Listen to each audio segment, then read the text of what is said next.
Internet, hello and welcome to the year in spectacular, the 2020 countdown for Koi Cubed. I am very excited to be here with you today. It is the last day of this wretched year, and I still haven't learned to press mute on my computer. I want to share some pop culture tidings with you today. I've not really prepped a show in the traditional sense where we break down the news and then the comic book poll lists and those things. Instead, this whole episode is going to be a year in review. There's been lots and lots of positive pop culture, even while the world has fallen apart around our very eyes and ears, whatever the expression is. I generally talk about comic books and movies. If you're new to this channel, those are my two fortes. I'm getting more and more into TV now that we're all trapped at home. Long-form storytelling in comic books is my exact shit. So when the show is good enough for that many hours of commitment, I am all about it. This year had tons of great television, but I generally don't watch as much TV as I do watch movies and comic books. So I watched, I think, about 90, 95, 2020 movies this year. So I'm gonna do a top 31 movies, which is going to be basically my top third. And then I read over 150 comic book series, so I'm going to do my top 51 comic books. Now, we're going to do the comic books separate because a lot of you guys are probably here for more of the mainstream stuff like the movies. And I'm going to break down my top like 51 to 30 is all going to be just a reading of it. And then from 30 up, we'll break down what the actual comic books are. And likewise with movies, we're going to do basically a read through from 31 to 16 or so, and then we'll talk about them going forward. So let's get into it, shall we? And AJ Lancaster, thank you. I am a big fan of this display myself. I'm so happy with the art that's growing on my walls. We're gonna talk about that guy. We're gonna talk about that guy. That's a Batman, Alex Ross print. I love my art, so thank you. And these are all magnets. This is a company called Displate, and if you dig them, check them out. And also, if you want me to have more of them, you check out my Patreon because I got a tier for it. All right, let's get into my yearly end countdown. All right, let's start with movies. All right, this is going to piss off a lot of people, and I apologize in advance. Josh McCouga, if you're in here, I'm sorry. My number 31 movie of the year. We're going to do a top 31 countdown. My number 31 of the year is Bad Boys for Life. Bad Boys for Life is my 31. My number 30, Emma. Very impressed with Emma. Loved it very, very much. 29, An American Pickle. Seth Rogen, opposite himself. Buddy of mine's directorial, I love its debut. He's usually a DP, and he directed this one. I was really proud of him. We got 28, Underwater. Really impressive alien-esque sci-fi thriller starring the great Kristen Stewart. I was a big fan of this. I had a lot of fun with the movie. I was really surprised because I hadn't heard anybody talk about it. I haven't seen this movie on any other list. Underwater is my number 28 of the year. 27 just came out. This movie is a powerhouse series of performances, but for me, it felt a lot more like a play than a movie, so that's not necessarily a bad thing. Hamilton's on this list, just comes up higher, but the experience of it for me, a lot of people had a different experience and it's higher up on their lists. For me, it's right here because two incredible performances are incredible, but does not a perfect movie make, so it's a little lower than a lot of other people, but it had to make the top list, and that is, of course, Ma Rainey's Black Bottom. Makes it right there at number 27, a truly incredible film. I hope Chadwick gets his Oscar there. He definitely deserves it. And I think Viola Davis steals a lot of scenes. She's unrecognizable. Hell of a movie, Ma Rainey's Black Bottom. Number 26 is also in a lot of people's top 10 lists.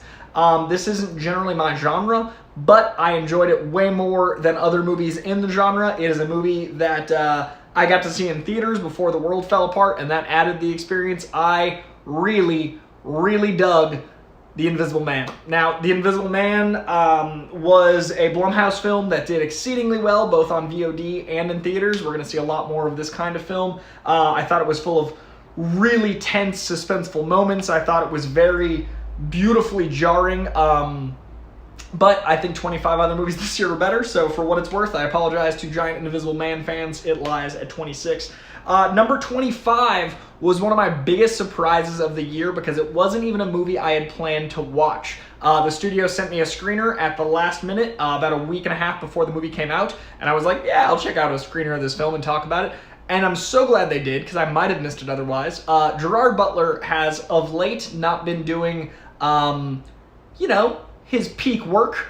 And I like Gerard Butler, but I love Marina Baccarin, so I was like, I'll check out a Marina Baccarin film. And that is, of course, Greenland, which I tweeted a bunch about, because I was so impressed. It's like Deep Impact Armageddon-esque in its 90s thriller tone, but with today's special effects, and the family drama is as incredible as the suspense. I was super impressed with this movie, just top to bottom. So, number 25, Greenland. 24, have you seen? This is the only documentary to make the cut.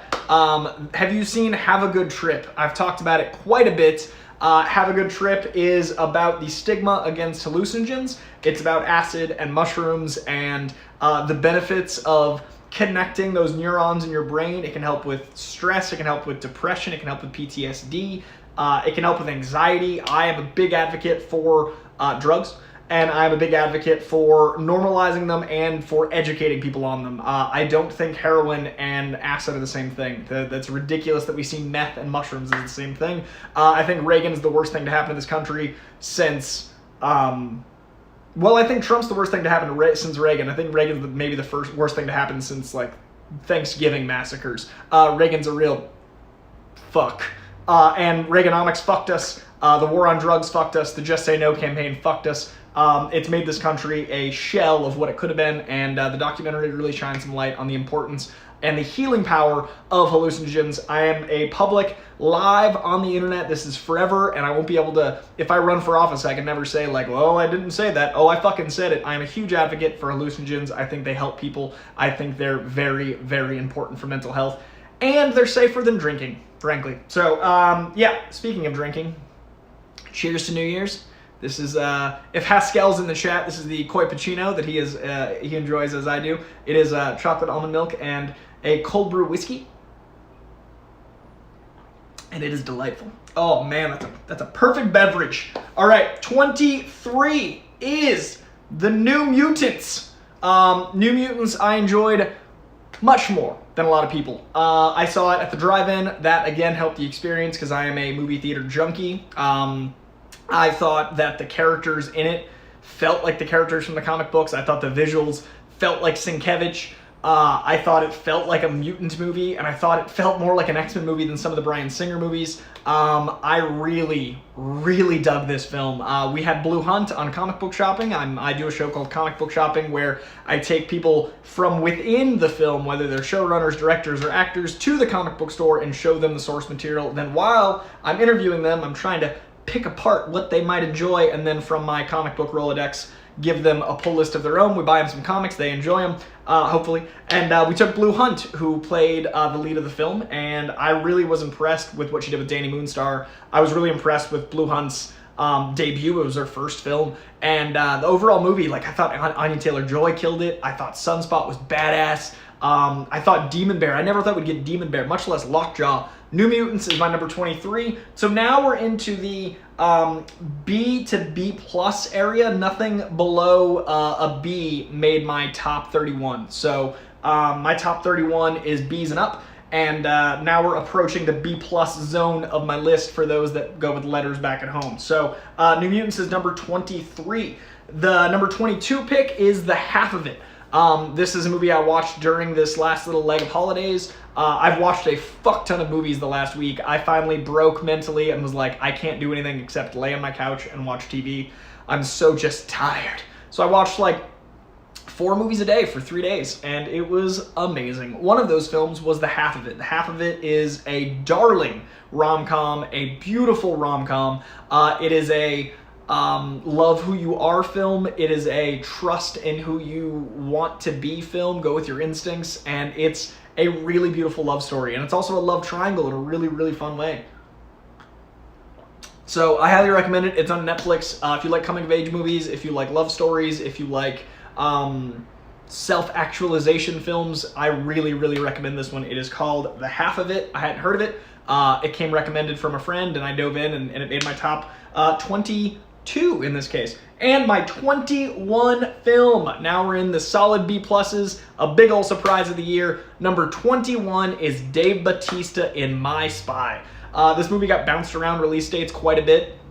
It did not get the theatrical run it was supposed to. Instead, it came to Amazon, and it was a lot of fun on Amazon Prime. I would have loved to have seen this with an audience. I would have loved to hear like a group laughter. Instead, I watched it by myself and still had a good enough time that it made number 21. So Dave Bautista, dude's a movie star. He is not just an actor. I mean, he's not just a wrestler. He is a full-blown actor and movie star. He gives a shit about the craft. That little girl's adorable. I thought the romance was great. I thought the action was great. I thought it was funny. I love action comedies, and this is the action comedy of the Arnold Schwarzenegger mid-90s era that I really dig. So My Spy, number 21. I see some surprise in the chat, but yes, it is right there.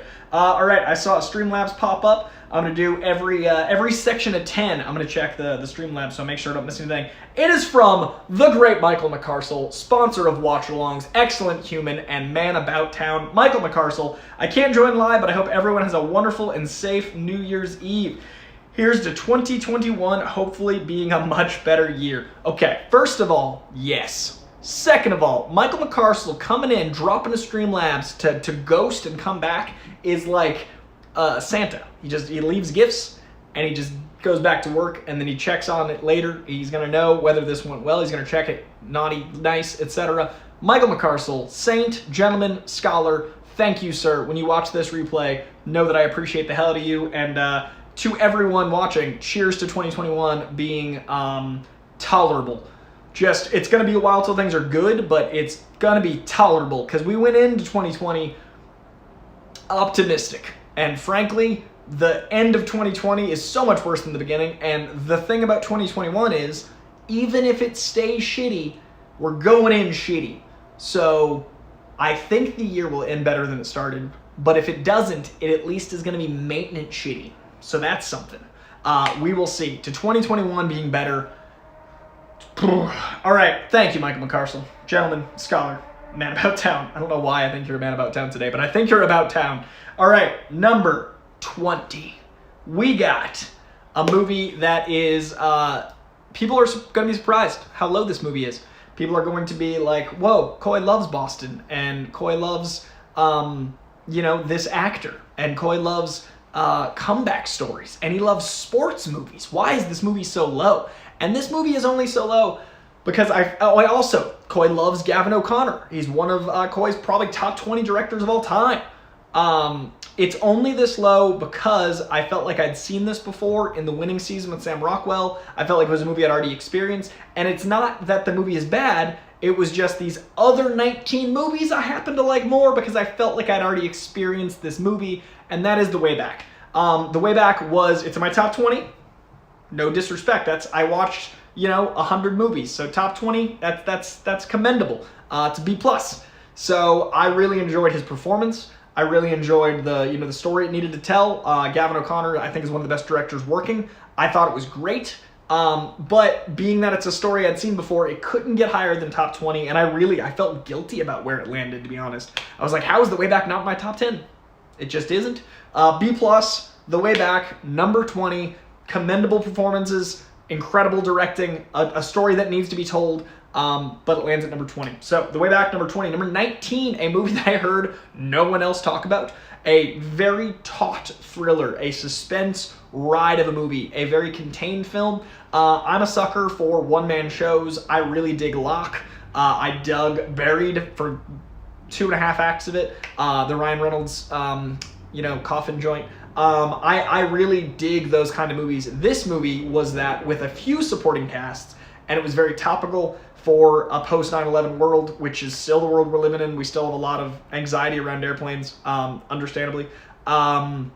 But what I really liked most of all was the whole movie felt as claustrophobic as the experience I imagine would, and everyone in it was so good you cared about each and every character the moment you met them. That is 7,500.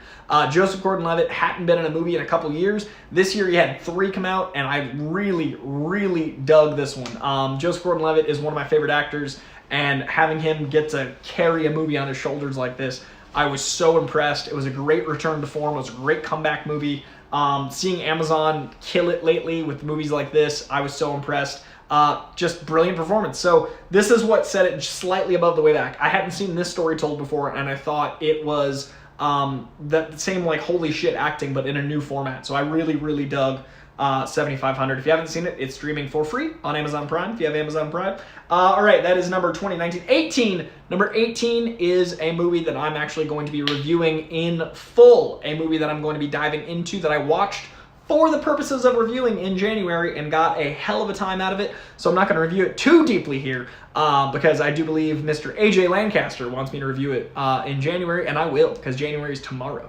But I just watched and loved The Sound of Metal. Riz Ahmed is a goddamn genius, and his performance in this is so good. The girl from Me, Earl and the Dying Girl is also in it, and she is incredible. She's a supporting role, but their love is so much of what makes this movie work.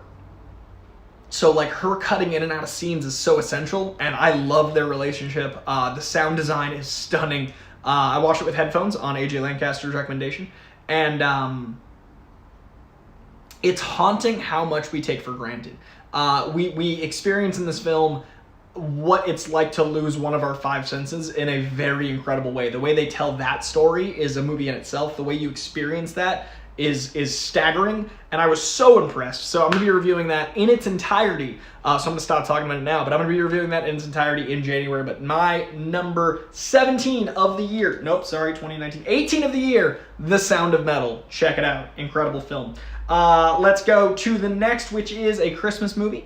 I'm a sucker for Christmas movies, man. A lot of my favorite films just happen to be Christmas movies. You got your Kiss Kiss Bang Bangs, your Lethal Weapon, those are just Shane Black, but also In Bruges. I think Iron Man 3 is another Shane Black, but masterpiece. I love Christmas, but I also love the inherent connectivity that Christmas gives you. When you set a movie at Christmas, it brings you a certain familiarity, a certain comfort, and a certain likability to characters, and I really dug this one. It is the second Kristen Stewart movie on the list. It is The Happiest Season. The Happiest Season I thought was a darling new love story. I was so impressed with the relationship and how unlikable one of the characters was, but how still endearing she was. I was super impressed with both of these actresses making this feel so real, and all the supporting cast. Just like we bought them as a family. It felt like we'd known them forever because they were a family. We felt like we'd known these two leads forever. They felt like friends we knew. I was just really impressed with the likability, believability. The love story made me real happy. So I really dug The Happiest Season. So that is my number 20, 19, 18, 17 of the year. My number 16 is we're at top B plus now. We're getting to A minus. We're not quite there yet. So still in the B plus range. Number 16 is a spin-off that I didn't know I needed. It is a spin-off I didn't know I wanted, but the delivery was so good that it made me want an entire series of this. I felt like a franchise was launched with this film, and that is, of course, Millie Bobby Brown as Enola Holmes. This is one of my favorite Netflix films. Another Netflix film makes the top 10, but, it makes number 11. Another Netflix film makes an appearance very soon, but I think Netflix is doing really good stuff with a lot of its original IP. Henry Cavill should be in more things. The only reason this isn't higher is I don't quite know if charming Henry Cavill and Sherlock Holmes mesh for me, but I loved everything else. I loved the other Holmes. I loved the mystery aspect. I loved that it felt like a book. I loved that it felt like like a Hardy Boys book or a, what was the girl mystery series. There was a few, but from that same era, I read Hardy Boys, so I forget what the other one was. But I love that it felt like a child, young adult novel mystery, and I had so much fun with it. So Enola Holmes lands at number 16. All right, and now my number 15 is 11, 12, 13, 14, 15. Yes, 15. My number 15 is a movie that a buddy of mine wrote. Did he write or direct it? I'm a horrible friend. A friend of mine created this film, either writing or directing, and his name's Carl Lucas. He's a genius. He's a very funny dude, and this movie captures drug culture in a really... Thank you, Sam Candelaria. Nancy Drew. It felt like a goddamn Nancy Drew adventure. I appreciate you, because that was going to drive me crazy. It felt like a Nancy Drew joint. Check out Enola Holmes. Okay, back to drugs. This movie captured drug culture. This movie captured the negative side of drugs. As much as you should see the good trip for the positive, there's also inherently, depending on your brain chemistry, a bad time that can be had. And this movie captured what a bad trip can feel like in the most believable way I've experienced. I think Trainspotting and Requiem for a Dream are both genius movies.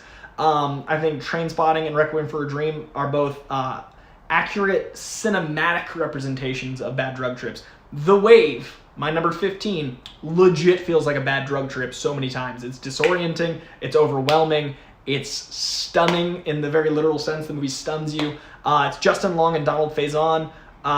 It's so fucking good. I highly recommend The Wave. I think it's available to stream somewhere. HBO Max, Amazon, one of them.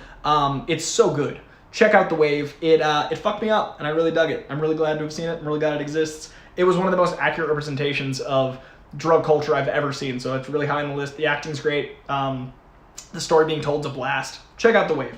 All right, number 14. Now, people are going to say,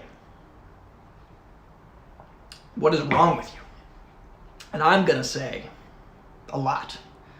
People are going to say, oh, it's just because you like comic books that this is so high. And I'm going to say, I do like comic books, but I thought this movie was awesome. People are going to be mad this is above The Way Back and other films, but here we are. Now, to be fair, this was the second to last movie I saw in theaters. I saw my number 2 movie in theaters, and then I saw this movie, and then I saw the number 2 movie again, then I saw one more movie. I don't remember what the last movie in theaters was. Oh, that's a shame. Maybe I'll remember. Anyway, this movie being a screening, and me seeing it early, and me seeing it in theaters definitely boosts it, because I have a theatrical experience like lusting. I love the theatrical experience in movies. It always elevates it. So maybe this movie's not so high. But Birds of Prey is my number 14. I had so much fun with it. I loved this Gotham. I loved this atmosphere. I loved how insane it was. I love that it didn't take itself too seriously, but it didn't feel sloppy. I thought it felt like chaotic and not sloppy, which is a hard line to walk. I really like that we're doing this Elseworld thing. I love that we're doing this, like, we don't have to tie everything into one fucking thing. I really want more Birds of Prey. I think that maybe my favorite DC villain of all of them is Black Mask. I think Ewan McGregor might be my favorite villain, period, in the DC universe. Not the DC extended universe, in whatever the hell they're doing now. I really, really dug Birds of Prey. Its pace is frenetic and crazy. It feels like a comic book in a lot of great ways. It was original, it was bold, and it was fun as fuck. So that is my last B+ as we get into A- territory. So my final B+ is number 14, I can count, Birds of Prey. All right, my number 13, an A-, a play I always wanted to see. You already know the answer, because it's a play. My number 13, it's a goddamn play, and I always wanted to see it. Didn't have the money, very expensive play. I've met David a couple of times, met Lin-Manuel a couple of times, and I was so impressed with them as human books. I just read books, as humans, but I didn't know their main work. I know David Diggs from the insanity that is Blind Spotting, which is my favorite 2018 film that didn't star Spider-Man. I freaking love Blind Spotting. It's one of the most important movies, I think, of the last 10 years. So I was very highly anticipating Hamilton. Hamilton is everything people pitched. Even translated to the home audience was somehow so good. I don't know how they captured a play's essence and made it feel like I was there, but they did. I usually don't like seeing concerts at home unless I was there filming it, then I watch it because I'm remembering the memory. I'm not actually remembering the video. I'm remembering my experience taking the video. I rarely get that feeling off someone else's footage. They did such a great job directing and creating this, and I was so impressed. All the performances are obviously, it's Hamilton. The story is an important one that needs to be told. I think it was the perfect time to have people learn about Hamilton because we're backwards and fucked. So impressed. My first A- is Hamilton. Loved it. Blew me away. Expectations were high. It met them. So impressed. Hamilton, number 13, A-. All right, my number 12 is my favorite director. Now, this movie is very much out of my wheelhouse. I'm not usually into, I hate to stereotype, I hate to generalize because that knocks out a lot of films, and one of my favorite Christmas movies is Miracle on 34th Street, but overall, I don't generally get into black and white films. I don't find myself drawn to that era. I watch modern films. It's not, I don't have anything against them. It's just there's so many fucking movies that I don't get that far back.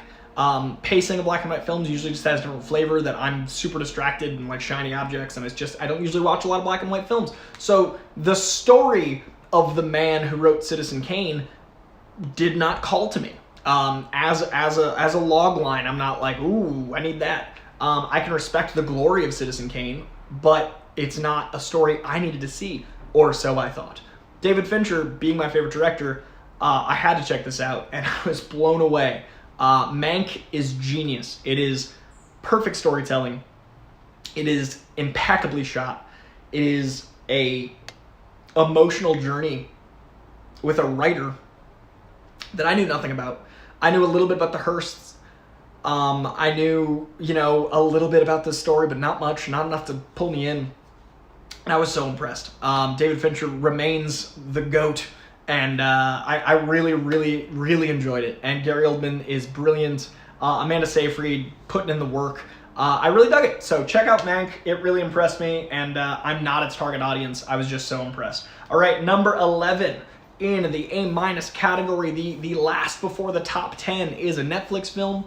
It is an action movie that I did not think I'd like, and I watched it twice in 1 week.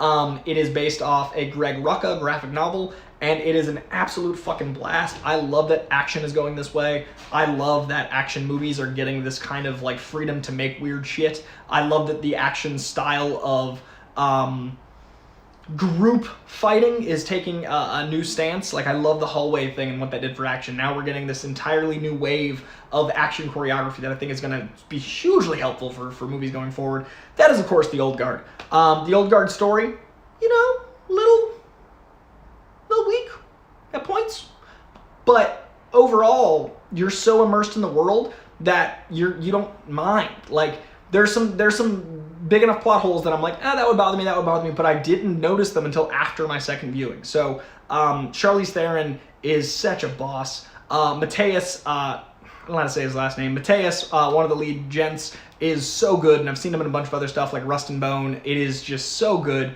I love the group dynamic of these folk. I feel like they've known each other thousands of years. That was my favorite thing about the movie, is I bought the dynamic of these people in existing for thousands of years. They had a familiarity that was so impressive acting-wise, in choreography and storytelling, everything. I really dug it. Chiwetel as the villain. Chiwetel Ejiofor is so good in this movie. The Old Guard is my number 11. Super impressed. Really got into it. Really immersed. Watched it twice in a week. Had a great time. All right, that is my 11 through 31. We are approaching my top 10. Let's see what the chat and etc. has to say. Gonna refresh Streamlabs real quick. Gonna hydrate so I can speak. And then we are going to check the live chat for anything I may have missed. All right. Calm down, Rich. I agree. That's why I haven't got my top 10 yet. But yes, I agree. Comic Quirks with Jenny. It is in no way in my top 10. I apologize, sir, but it did not make my top 40. Sal, I like your list.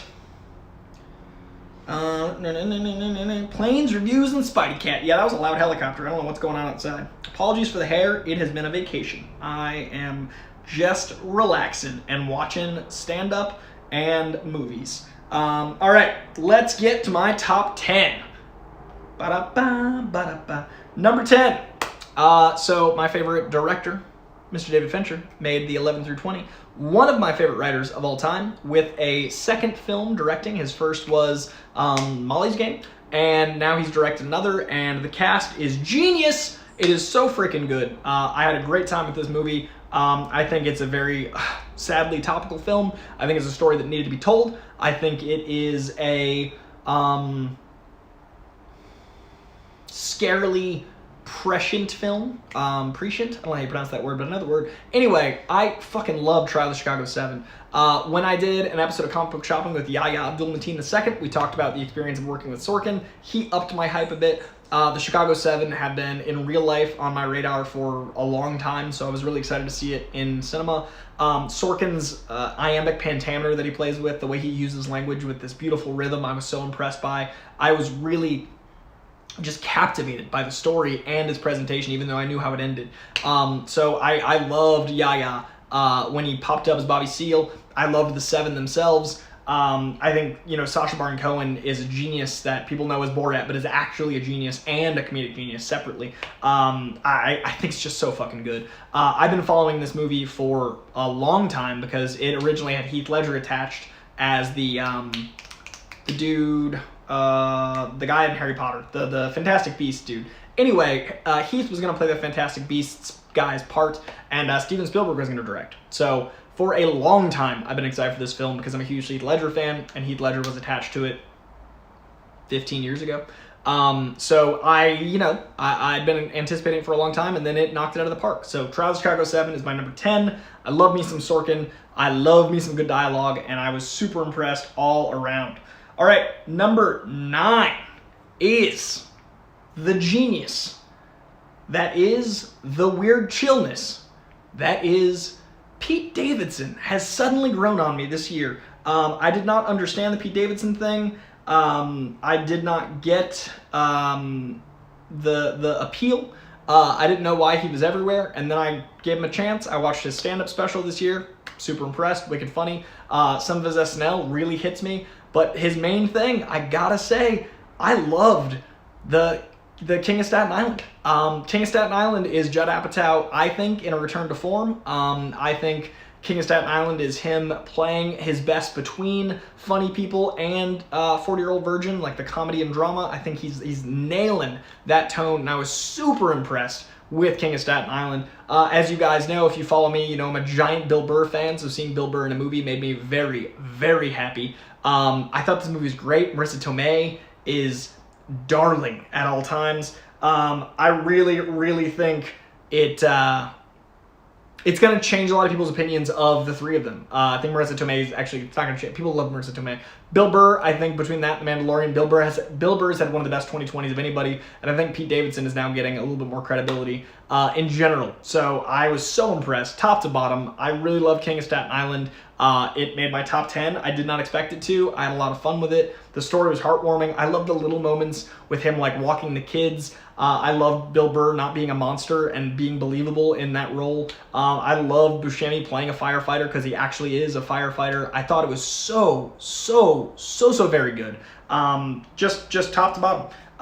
Guys, I'm going to do the Streamlabs that just popped up and the Super Chat at the very end. Actually, you know what? We're in the top 10. Let's play. Let's dive in. Wesley Marshall. Shout out to Coy. He's on my podcast, Lost in the Story, dropping tomorrow. Currently writing the episode description. Dude, Wesley's been dropping little 1 to 2 minute nuggets of just pieces of the episode, and man, I had a blast, and I've been really enjoying sharing those and reliving them again. So Wesley, that was such a good time. It drops tomorrow, so if you're a fan of mine, check out Wesley's podcast. I had so much fun doing it. I got to talk about stuff outside of my usual wheelhouse, which was nice, and I had a really good time. Wesley's a great host. I had a really special, unique time doing it. I really enjoy talking about stuff that isn't just my usual horse blinders. So I had a lot of fun with that. Over to Streamlabs before I get into my top 8 because I saw a couple pop up. Let's see. We got, pardon me for loading. Let's see. Hitman Hudson. I just beat the Spider-Man PS4 game. It was so good. I can't wait to play Miles Morales. Say hi to Spidey Cat for me. Hitman. I love that Spider-Man PS4 game. Spidey is asleep right there. Know that the first pets that happen right after this are going to be from you. Hitman Hudson, I'm going to pet that cat. I haven't picked up the Miles Morales game yet, but I will be as soon as probably next week. So I likewise haven't gotten to play it yet, but I'm very, very excited too. So next week I'll be rocking out for at least a few hours with Miles Morales because I am so excited to dive into that game, and I love the first one so very much. Yeah, and one of you guys got me Miles Morales, so thank you very much. When I do the unboxing / playing of that, there'll be all of the love. And then the second Streamlab from Hitman Hudson is loading. Let's see. Wonder Woman 1984 is my favorite DCEU movie. Felt like a 2.5-hour Star Trek episode in terms of pacing and how it was fundamentally a morality tale, and I loved it. Dude, I'm so happy for you. I did not enjoy it that much. It was a C-ish for me. I saw a lot of flaws. I saw a lot of positives. I thought the middle lagged.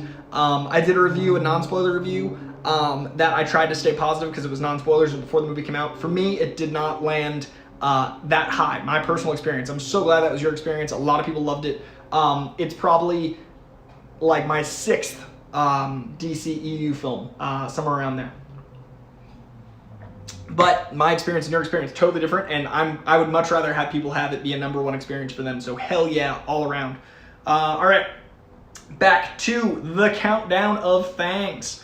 Actually, while we're distracted, Comic Works with Jimmy. Here's to my stimulus money supporting Koi Pond. Oh, and it's January, so now I get to interview you, dude. Thank you. And yes, we are doing an interview this month. You're my only interview this month. I am doing only one a month until I can get my shit together. It has been an exhausting 2020. I'm hoping to pace myself better 2021. So my one interview, probably near the end of the month, is going to be with Comic Works with Jimmy, and I'm looking forward to it. So thank you for the super chat, and I appreciate you, and I'm looking forward to our chat. It's going to be fun. Calm Down Rich. I think Big Time Adolescence was last year. I think. I could be totally wrong. I actually liked Big Time Adolescence more, but I thought it was last year, so it didn't make my list. But now you got me paranoid because I loved Big Time Adolescence, and that totally changes my entire list. Hold on. We are diving in because now I'm paranoid. 2019, okay. Whew. Big Time Adolescence made my top list of 2019, I thought. I think it's in my top 15 of 2019. Really enjoyed that film, really enjoyed that performance.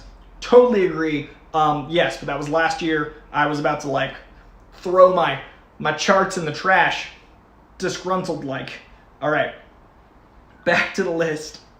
All right, I think we left off with the glory that was King of Staten Island. All right, let's see, 1, 2, 3, 4, 5, 6, 7, 8. Number 8.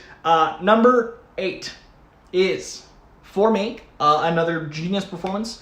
Actually, another series of genius performances, but another incredible performance by Chadwick Boseman. Delroy Lindo should get some love with the Academy this year. I was so impressed with everyone in this movie, but especially Delroy and Chadwick Boseman. This was a really brutal story. It was a hard movie to watch for me. A really important movie that needed to be out and story told. I love Defy Bloods, and I think it's one of the harder movies that I had to get through. I was so impressed by what they were able to accomplish. I was so impressed by how grounded and real it felt, even though Vietnam is so far from our current culture.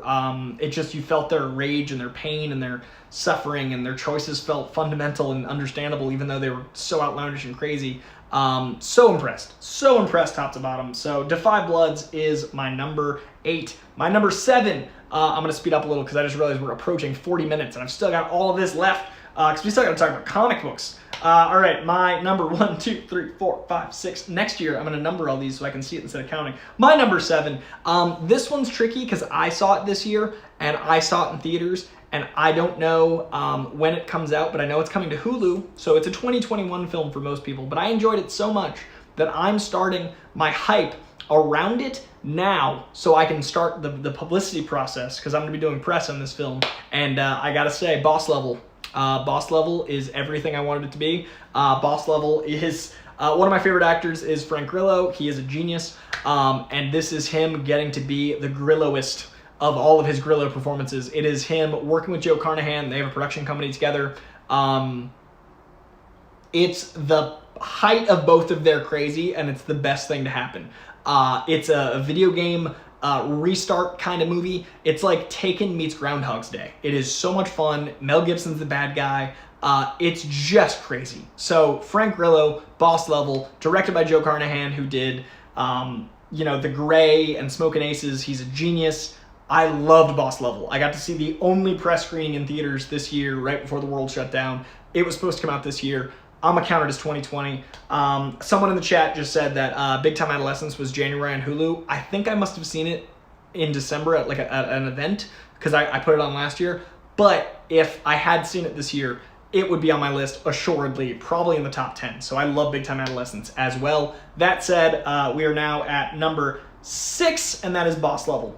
7, which is boss level. Counting is hard. Number 6. By the way, all of the top 16 are going to be posted to my Instagram and my Twitter, so me not being able to count is not as fundamentally a problem when you have them visually. All right, my number 6 after boss level is, someone mentioned it earlier, talking about why the action was better in this film, and I have to agree. It is very high on my list, very high for an action thriller. Chris Hemsworth, proving he is so much more than Thor. I love when actors that are known for a thing get to play in a totally different wheelhouse. That's not fair. This isn't a totally different wheelhouse, but the character is so different, and I just feel the freedom of this character for him. I loved Extraction. It was everything you want in an action movie. Its action scenes were different and suspenseful and insane, and the energy was nuts. They were inventive in the way they shot them. The choreography of the fights was stunning, and you felt like you were actually in that brutal battle with these people. You bought all the characters. You gave a shit about all the characters and all the circumstances. It just kept getting crazier. So Extraction is my number 6. I'm so impressed with that first-time director. He's worked with Marvel as a stunt guy forever. I love that Agbo is using their Marvel clout to greenlight films that wouldn't normally get made. They don't make action movies like that anymore. John Wick is like... that's it. Raid as well. Thank you, chat. So impressed with this type of film getting made, and I want more of it. Sam Hargrave is a genius. I want him to do a Marvel film so he can get a bigger budget to do more like Extraction. Like, at this point, Marvel becomes like your calling card, and then you can go make some crazy, and I want Sam Hargrave to do a Marvel film because I want to see that kind of action in a Marvel film, and then I want him to go back to do some more crazy. Loved Extraction. It's my number 6 of the year. All right, we are officially in the top 5. Dramatic pause. There is a sequel, good Sir Weston. A sequel is coming. It is theoretically a sequel, but they won't confirm it. It's coming. All right, so number 5. One actor is on my list 3 times. One actor made the cut thrice. And I'm a big fan of hers. Obviously, she made the cut thrice. Out of 31 films, one person is in 3 of these films. I think one of the best movies that captured what we're going through by telling a story from the past is this one. I think that Anthony Mackie did an incredible job being a real character that some people know that's polarizing, that he didn't tweak the character to be too positive or too negative, but played him realistically so you could decide how you perceived him. The Black Panthers were a very, very controversial force, and I think that a lot of their controversy came from the kind of people that were writing about them. So it's very, very interesting how we're going to judge stories like this one in the future and even presently. And this character was a very giant figure that was being studied and went crazy, and nobody believed her. And then the CIA came out and said, oh, no, we were spying on her. This is Seberg. Seberg is about an actress, a French New Wave actress that befriended the leader of the Black Panther movement and thought she was being watched, thought she was being wiretapping and spied on, etc., and no one believed her because it seemed outlandish and crazy, and it led her to go a little crazy, and it ruined her career, ruined her life, and then like 30 years later, it was all like, yeah, that happened. It's a brilliant movie, powerfully acted, well shot, well paced. Loved it. It's my number 5. And Seberg, I thought, was another one of my big surprises of the year. Seberg is genius. It is my number 5. Number 4 is a movie that I think will be on a lot of people's top 10. It is a comedy. It is a Hulu original. It's one of the few movies that I think, like, yeah, that was just as enjoyable at home as it would have been in theaters, except for the laughter of the audience. I would have loved to have seen this with a live audience to experience the cacophony of excitement. That said, it did not lose anything by being watched at home, which is the dream in 2020, to have movies that feel just as good at home as they would have in a theater. And that is, of course, Palm Springs. Palm Springs, brilliant script. So much fun playing with this rule set. I love J.K. Simmons, so anytime he gets to be fully comedic, I'm so happy. He's genius in Whiplash. He's genius in Spider-Man, but like when he can just be comedy like this, I'm so happy. Huge fan of Palm Springs. I love that Andy Samberg got to do something outside of the SNL digital short world, like made a feature, and I'm hoping we get more things like this. I didn't know the girl at all, and I loved her. I don't even know her name because I'm a monster. Giant fan. Big fan of Palm Springs. The comedy, the setup, the world building, everything about it. Wouldn't change a thing. It is the A is the first, Seaberg, Extraction, those are A's. Now we're into the A's. So A for Extraction, A for Seaberg, A for Palm Springs. The next film is also an A, and that is a movie I got to see in theaters. For my birthday, a few of my friends rented out a theater 2 hours from here. All the theaters in LA are closed. But for $150, you could rent a theater and the whole thing's yours, and that's the only way to watch a movie safely. At the time, this was in the summer when it was 6 of us and it was safe adjacent because we had the whole theater to ourselves, and I got to see Tenet. Tenet is genius. I had to watch it twice before I really got what the fuck was going on. Its use of time is so much fun. I love that chronology has been used in film forever. Since the first shorts we've played around with chronology, this reinvented that, much the same way that, you know, The Matrix invented a new style of filming, or Jurassic Park invented a beautiful blend of practical and CGI, or maybe not invented, but mainstream. I love that Tenet wasn't dumbed down for audiences. I love that I didn't get it, and then I got to experience getting it a second time. I love that the movie is so thick with exposition, but there's so much action you don't mind. I think that the great Robert Pattinson is finally going to get some love. I feel like Robert Pattinson and Kristen Stewart had incredible years because we need to see that they're not just fucking Twilight. They're incredible actors. Kenneth Branagh as a Russian villain was so much fun. John David Washington is a star. That was a star-making performance. In a single film. I was like, this guy's gonna be everywhere. So impressed with him. It was great. It was so fucking great. Just loved it. So it is my number 3 of the year. It is an A. It sat at number 2 since the summer, and holy shit, is Nolan a genius? Holy shit, did this movie deserve it being made for 10 years? And I'm so glad I saw it in theaters. So number 3 is Tenet. Number 2 is since January my number 1. It got dethroned last week. My number 2 / had been number 1 for 11 months of the year is my Guy Ritchie. He made The Gentleman, and I was so happy. The Gentleman is a slap in the face to everyone that thinks that Guy Ritchie is a one-trick pony. People were like, Guy Ritchie only does this fast, acting, editing, where everyone's talking a mile a minute, there's just so much action, he doesn't have any substance. Fuck you, he has so much substance. This movie's a slow burn. There's more dialogue, there's monologues, it's almost a play, and then there's crazy action. It's even shot differently than most of his films, but it still has that Guy Ritchie crime heart. And I love crime films. I love crime thrillers. I'm a huge fan of Colin Farrell, arguably one of my favorite actors of all time. I really like Charlie Hunnam's growing on me every year, every movie. Hugh Grant in this is just dropping monologues and killing it. Just impressed. I'm just impressed. McConaughey as the lion that he is in this film. I don't think I'd change anything, top to bottom, in this film. The dialogue sings, the wordplay is poetic. It's reading the script must be fun.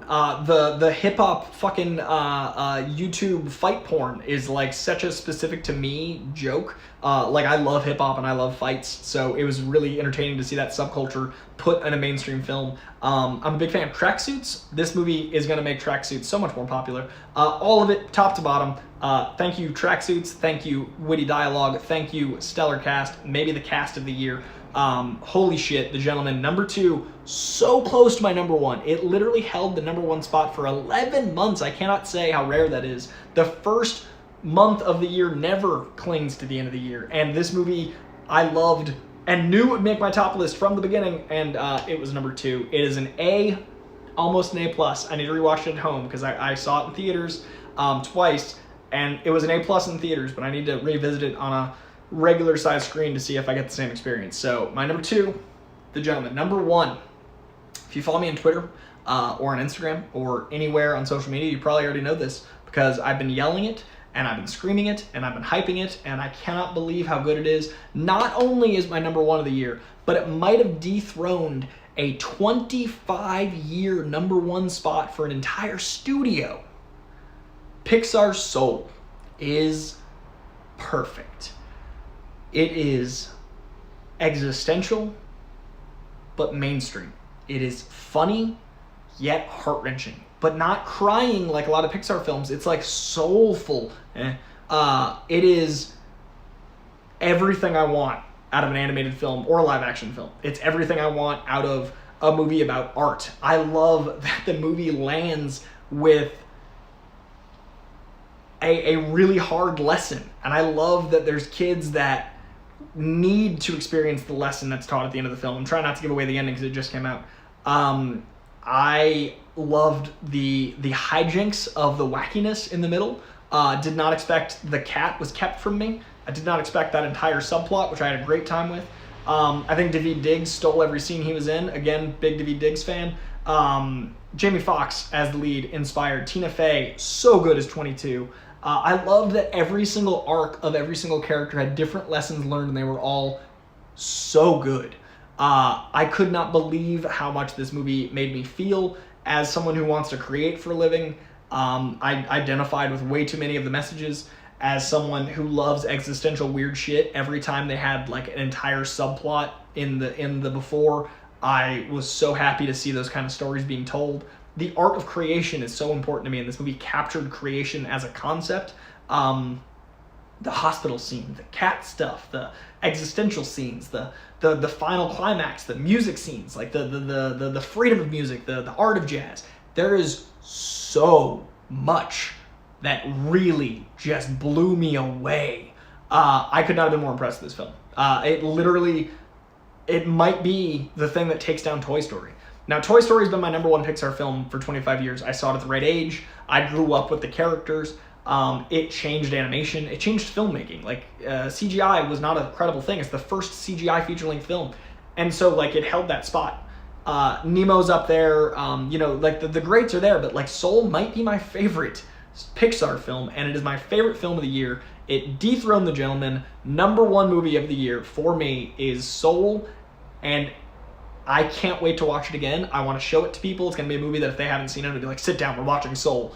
Pixar hit it out of the park. If you guys following my coverage last year at D23, last summer, I said from what I saw just now of Soul, it might become my new favorite Pixar film. A year and a half ago, a year and a half ago, I called it. I was like, this is going to be my favorite, and it is. It somehow is. So, Soul blew my mind. Number one film of the year. This concludes our movie countdown. Number 1, Soul. Number 2, The Gentleman. Number 3, Tenet. Number 4, Palm Springs. Number 5, Seberg. Number 6, Extraction. Number 7, Boss Level. Number 8, Da 5 Bloods. Number 9, The King of Staten Island. Number 10, The Trial of the Chicago 7. Number 11, The Old Guard. Number 12, Mank. Number 13, Hamilton. Number 14, Birds of Prey. Number 15, The Wave. Number 16, Enola Holmes. Number 17, Happiest Season. Number 18, The Sound of Metal. Number 19, 7500. And number 20 is The Way Back. I'm going to post all of this on Twitter and Instagram tomorrow, so if you want to see these visually with posters and stuff, that's going to be posted tomorrow. This was a fun journey. Let's get into the comic books, and let's dive into people make me so happy. All right, actually, let's do a little comments for a second. Let me let this scroll. I'm going to breathe, and then I'm gonna see people's input now that we've gotten through all the way through my number 1. While I'm also refreshing the Streamlab. We got one from the great AJ Lancaster. AJ, I saw he had a dip earlier, and he, like Michael McCarcel, just santed, just dropped, came on back in. Holy shit, good people. AJ Lancaster had to dip out early, but I'll catch the comics and the rest of the top movies on replay. Personal top 3, no order. Soul, I'm Thinking of Ending Things, and Sound of Metal. Happy New Year, Koi Pond. AJ Lancaster, impeccable taste. Just because we share a couple of movies doesn't mean I'm being too biased here. I also reviewed I'm Thinking of Ending Things for AJ Lancaster in its entirety and will be reviewing The Sound of Metal, so clearly he and I have very similar taste.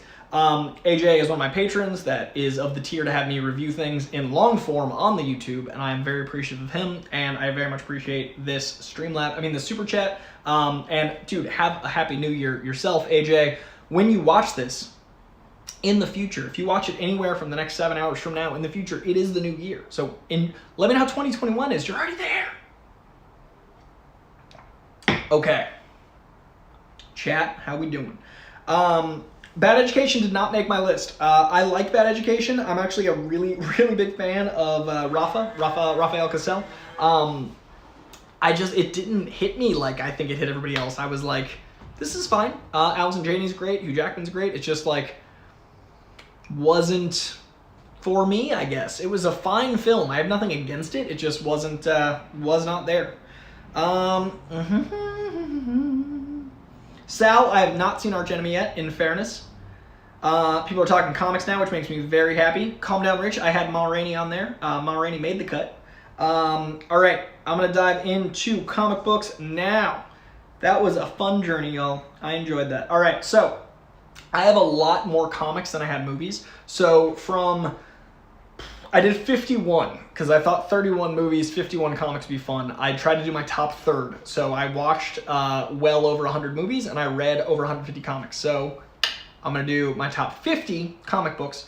That's what I ranked was 51. So from 51 to 30, my lower 21, I'm just going to read. So I'm going to count down from those and then we'll do the top in a slower fashion just like we did this because we're at an hour already, frankly. Also, I usually lose about 2/3 of the following when I switch over to comic books.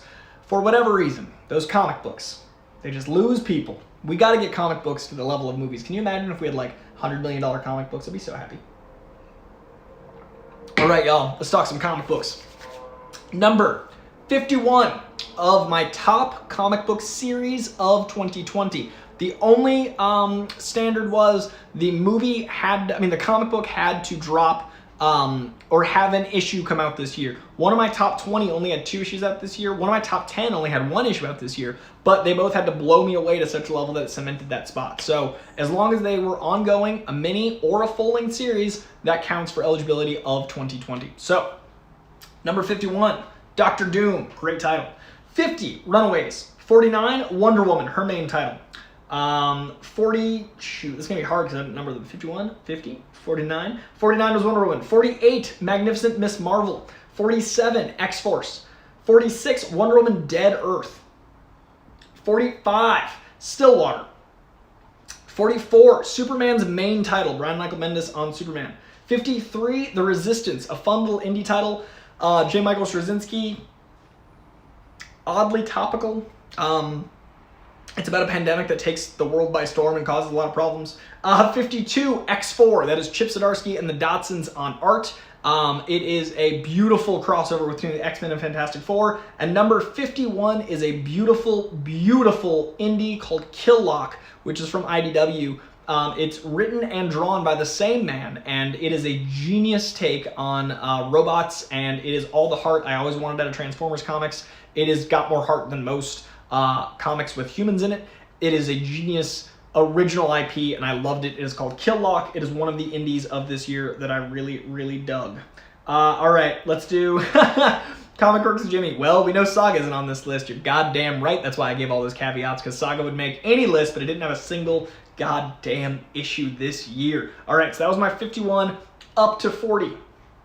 Strapping in for the rest. All right, 39, wait, no, sorry, 51, 50, 49, 48, 47, 46, 45, 44, 43, 42, 41. Okay, number 40. My number 40 of the year was Detective Comics. Detective Comics was James Tynion for a lion's share of it. Now it's got a new writer. I am a big fan of what they were doing on both. Action Comics I actually enjoyed a little bit more than the Superman title. That is my number 48. I don't know how to count. That's the problem. I just don't know how to count. 38. We got Action Comics, which I think was damn genius. I'm not usually a Superman guy, but I thought Bendis handled both Superman and Action Comics in a really fun way. So he got 2 on here with both Action Comics and Superman. They're lower on the scale of 1 to 50, but I thought they were a lot of fun. I thought it had me reading Superman. I haven't read Superman since Superboy stuff, so that's saying quite a bit. All right, so next up we've got Venom. Venom was so impossibly good. Venom's Donny Cates, Ryan Stegman often on art, and it led into the King in Black stuff. There's been a lot of great alternate universe madness going on, so I'm really digging Venom.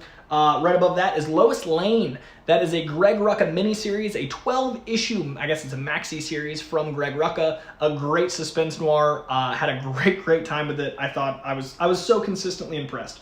Next up, 36. Only had one issue drop this year. It's the end of a miniseries that was mostly in last year, but I loved how it concluded, and I love this series enough. I wanted to give it some love. That is Joker Killer Smile. The art is stunning. The writing is haunting. It's a Joker story, the likes of which we haven't really gotten to see. Had a lot of fun with it. Joker Killer Smile. Great stuff. 35 is a horror comic, and I am not usually a horror comic man. It is written by Joe Hill, who is doing an entire Hill House line over at DC Comics, a black label imprint called Hill House, which is just horror comics, but I'm so impressed with most of it. This one in particular was written by Joe Hill, as well as him spearheading the whole umbrella, but the art was also stunning. It felt like an 80s VHS tape come to life, and that was Basket Full of Heads. Basket Full of Heads, I put on a couple episodes of Comic Book Shopping last year. I really want to sing its praises again this year. It ended this year, so it's going to get some love. It is the great Basket Full of Heads. A miniseries that was so much funnier than it had any right to be. Good God, did I enjoy this this miniseries. It was Hawkeye Freefall. Hawkeye is a character that I love dearly. Hawkeye is so much fun, and when you write him right, oh shit. I've personally fallen in love with Kate Bishop a lot lately, so I hadn't read a Clint Barton book that I really dug since probably right around Matt Fraction's Hawkeye. And this one felt like that zaniness. There's some Ronin stuff, there's a lot of betrayals, there's backstabbing, there's mystery, there's intrigue, there's action. Hawkeye Freefall. It's only a few issues. It's a lot of fun. Check out Hawkeye Freefall. My number 33 is also a miniseries. Zeb Wells wrote the hell out of a character that doesn't get enough love, and that is Ant-Man. Ant-Man is... he's so hard to get right. Scott Lang is so easily just a joke, and he's got to be a joke with a wink, and that wink is the hard thing to land. This Ant-Man story found that wink. It was... At one point, he fought the crazy Nazi villain, Wasp. He's a Spider-Man villain. I love him. Swarm. He fought Swarm, and there's so much fun between Ant-Man fighting a Nazi set of bees. Ant-Man miniseries this year, so much fun. Highly recommend it. That is number 33. Number 32, I had never read somehow in my entire life, and I'm apologizing profusely because I'm going to go back and read the other 700 issues, but I picked up in 2019, and it made its way into this year, Archie. I've never read the Mark Waid stuff, but I did read the Mariko Tamaki stuff. I need to read. There's so much Archie I need to read, but this year's Archie made my number 32. I get it. It's charming. It's timeless. It's lovely. It's so much fun. Big fan of the Archie comic books now that I know how great they are. Number 31 is a book that was unceremoniously canceled. It was way too good to just end. Al Ewing on... Jason Aaron, apologies. Jason Aaron, after he finished his Thor run, went over to Jane Foster Valkyrie. Jane Foster Valkyrie is brilliantly drawn, brilliantly written. It is stunning in its prose and its visuals. It is number 31. Big fan of Jane Foster Valkyrie. All right. Sip of beverage, then we'll do top 30. I like how I said I would just say them, and then I made it like 3 of them, and then I started giving descriptions because I can't just say a comic title. I have to love a comic title. I didn't give artists and writers, at least. That way you can Google and find it easier, but I could not contain myself, so I gave the writer, even though I said I wasn't going to. Here we are, top 30. My top 30 comic book series of the year. My number 30 is Rick Remender. I love dearly. The man writes Deadly Class. I love Deadly Class a lot. He has a new book, an Image imprint called Scumbag. This book is depraved. It is fucked. It is messy. You can smell it. It's a guy that should never have powers dealing with things above his pay grade because he's a piece of shit and you're rooting for a piece of shit. It's a fun alternate world. It's a good time. Scumbag, number 30. Number 29, this is perhaps my favorite run of this character in 5 to 8 years. Iron Man right now is so fucking good. So with movies, my top 30 was B's and up. We're now approaching like B pluses and up, and we're at 30. Comic books this year were so good. I know a lot of people think that the comics are not the golden age that they all claim is blah, blah, blah. Comic books are great right now, and Iron Man speaks to it. Iron Man is way more down to earth. He's in his classic suit. It's made Tony Stark human again. It feels like the character instead of like someone trying to write Tony Stark as Downey, but also as Tony Stark. Like, comic books lost Tony a few years ago, and now he's back. I love this new series. He's like teaming up with Shadowcat. Big fan of 2020's Iron Man, and good news for you, it's only 4 issues in, so you can jump on. Very easy, very accessible, fantastic book, Iron Man 2020. All right, that was 28. This is a mini-series. It was only 3 issues. It's a DC Black Label book, and it was some of the best art I have ever seen in my life. Literally in the history of comic books. Some of the prettiest panel work, line work, covers, everything. Batman the Three Jokers. Batman the Three Jokers set itself up to fail. It was way too anticipated. It had a lot of ground to cover, but it fucking did it. Batman Three Jokers is genius. It is beautiful. It is a fun read. It is the why the Black Label exists. I love this book, Batman Three Jokers. Highly recommended. All right, next up is a series. This is tricky because X-Men are fucked as far as continuity. X-Force made my 40 to 50. No other book except for this one is in the X-Men universe. I enjoy Hickman's X-Men, but not as much as a lot of people. So Hickman's X-Men did not make my higher than this point. But this imprint, all of the issues are so consistent, but they're kind of like one-offs that deal with an individual character. So this title is Giant Size X-Men, but there's Giant Size Jean Grey and Emma Frost, there's Giant Size Storm, there's all these Giant Size, but it's all in the Giant Size X-Men title. So this is Giant Size X-Men. Every single issue was great. It dealt with corners of the X-Men universe that I wanted to explore. They felt like they took their time with them. The art was always beautiful. The stories were always interesting. It didn't feel like they were rushing to stuff or trying to connect stuff. Giant Size imprint, if you want to just pick a couple X-Men books, Giant Size is the way to go. Next up, my number 36, I do believe, is going to be a Space Cop book. If you listen to Coy-Cast, you hear me talk about this all the time. I am a big fan of the Space Cop concept, especially when it's dealing with the morality of cops. And especially in this book where it feels like it's a beat cop that has not only bitten off more than she can chew, but also is dealing with morality of being someone who's been put down for her life and now is a cop and trying not to put people down. That is, of course, Far Sector. Far Sector is a genius new book, a genius take on Green Lantern. It deals with so many things in the world we're dealing with, police brutality, cyberbullying, so much shit that is our world, but through the lens of the Green Lantern. Highly recommend Far Sector. It's dope. 35. Now, 35 is a maxi series from Warren Ellis and Brian Hitch. Brian Hitch is the artist responsible for Ultimates, like the Ultimate Avenger title, which was called Ultimates.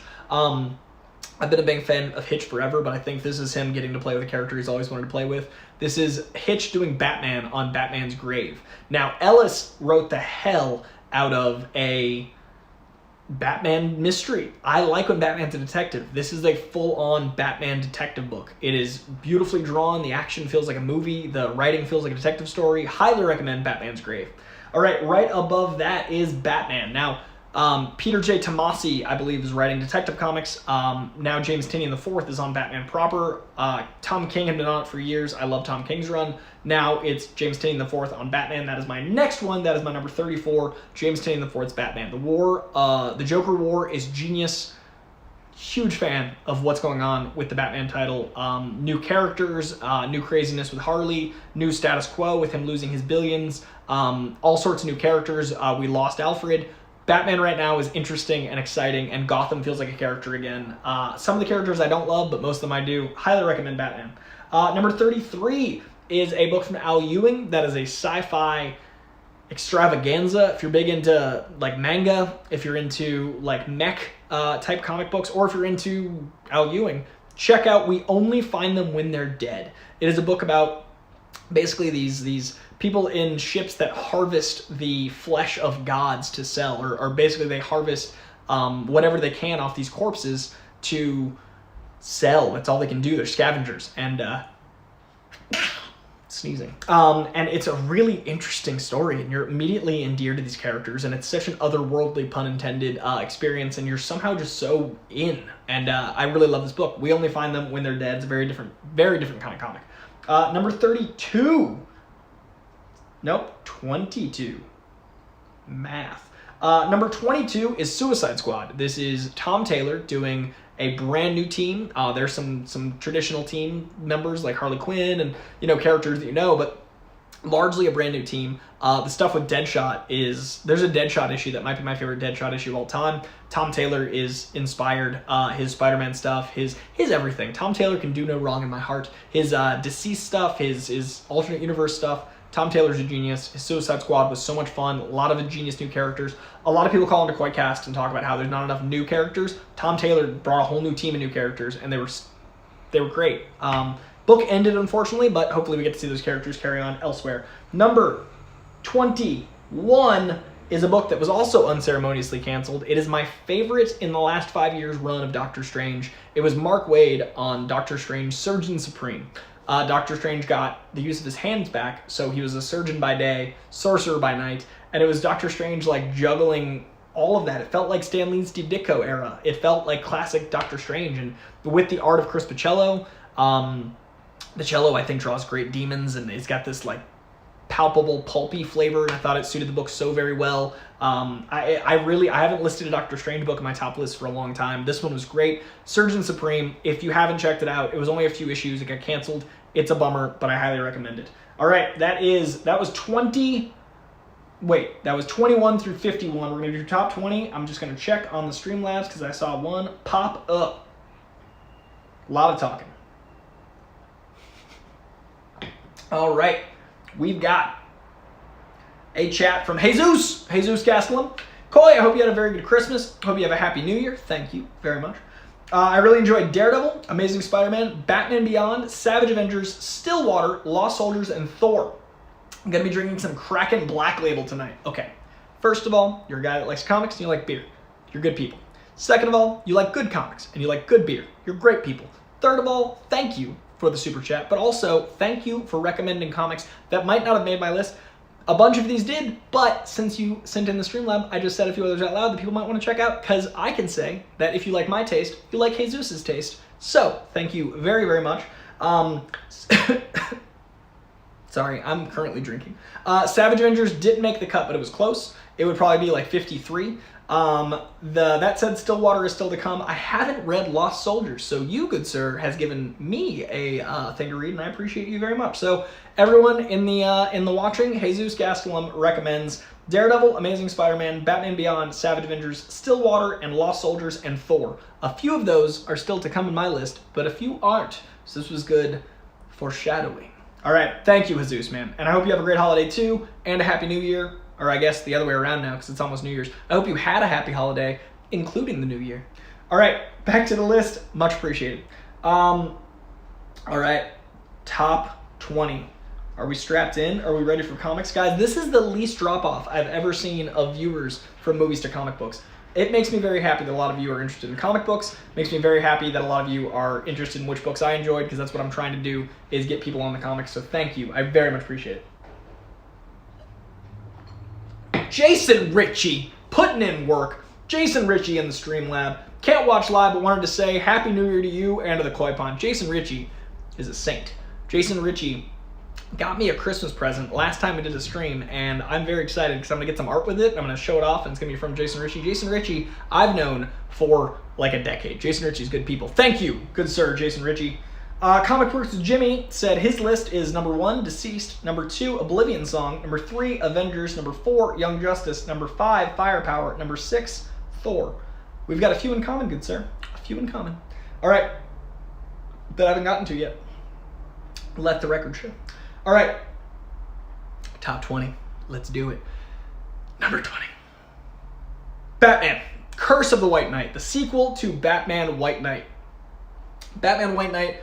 Sorry, Spidey Cat is very distracting. He just got my lap. It's been a whole thing. You see his tail. There he is. Not lying. Batman Curse the White Knight is the beautiful sequel to Batman White Knight. It is written and drawn by Sean Murphy. It is a wonderful Azrael tale. It is a great Elseworld.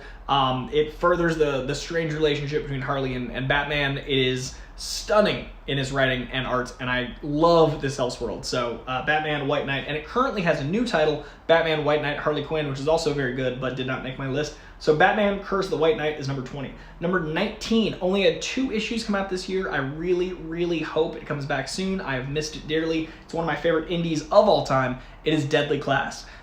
Deadly Class is from Rick Remender. It is drawn by Aja. I cannot express how much I love this book. I thought the show was exquisite. I think the book is a great way for people that like the show to find source material and keep going.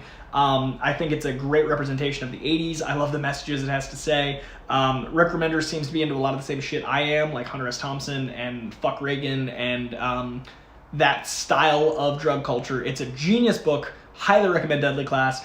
Imagine if the X-Men were a bunch of assassins instead. So instead of Xavier being... it's like X-Men meets Harry Potter meets John Wick. And it's so fucking good. And it's set in the 80s, and I love it. And Deadly Class makes my list most years. Check out Deadly Class if you haven't already. All right, number 18, Superman's pal Jimmy Olsen.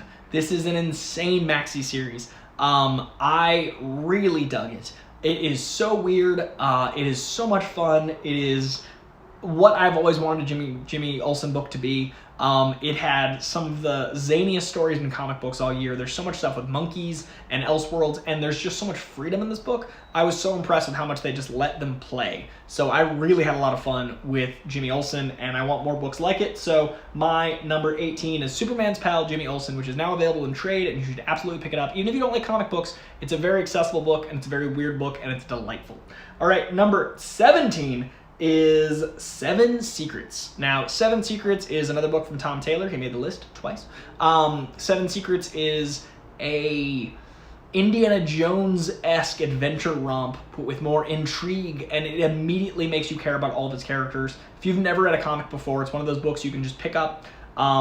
It's one of the more accessible new books, and it's sold out for that reason. The first issue sold out, I think, 4 different prints. The art's stunning. I use the word stunning a lot today. Today's word is stunning. If you're watching this in the replay, drink every time I said stunning. I'm just so impressed with this book every month, and Tom Taylor keeps impressing me with new characters. And if you want a new book that feels like you don't have to read 700 issues to get into it, Seven Secrets is one of those books. All right, number 16 is another one of those accessible books, but on the darker side. Seven Secrets is more approachable, and it's got some darkness, but it's overall like a PG-13 light. It's got an Amblin flavor. I'd say Seven Secrets has an Amblinness to it. This is more of the David Fincher meets... not Blumhouse. David Fincher meets early Soderbergh style, and that is Something is Killing the Children. Something is Killing the Children is a mystery noir thriller. It involves monsters and a secret society, and it is about what innocence is and what innocence isn't. I've been so impressed with how much I'm always wrapped up in this new world. It's only like 13 or 14 issues in. It's a monster book and it's a horror book, 2 things that are not usually my cup of tea, and it is incredible. I recommended it. Damon Lindelof, I had Damon on my show, and Damon Lindelof is an actual Wednesday warrior, so he was one of my favorite guests and also one of my more challenging guests because he actually buys comics every week. So what do you recommend to a guy that's already buying comic books? He hadn't heard of this book, and it gave me so much pride to be like, oh, I'm going to show you this book.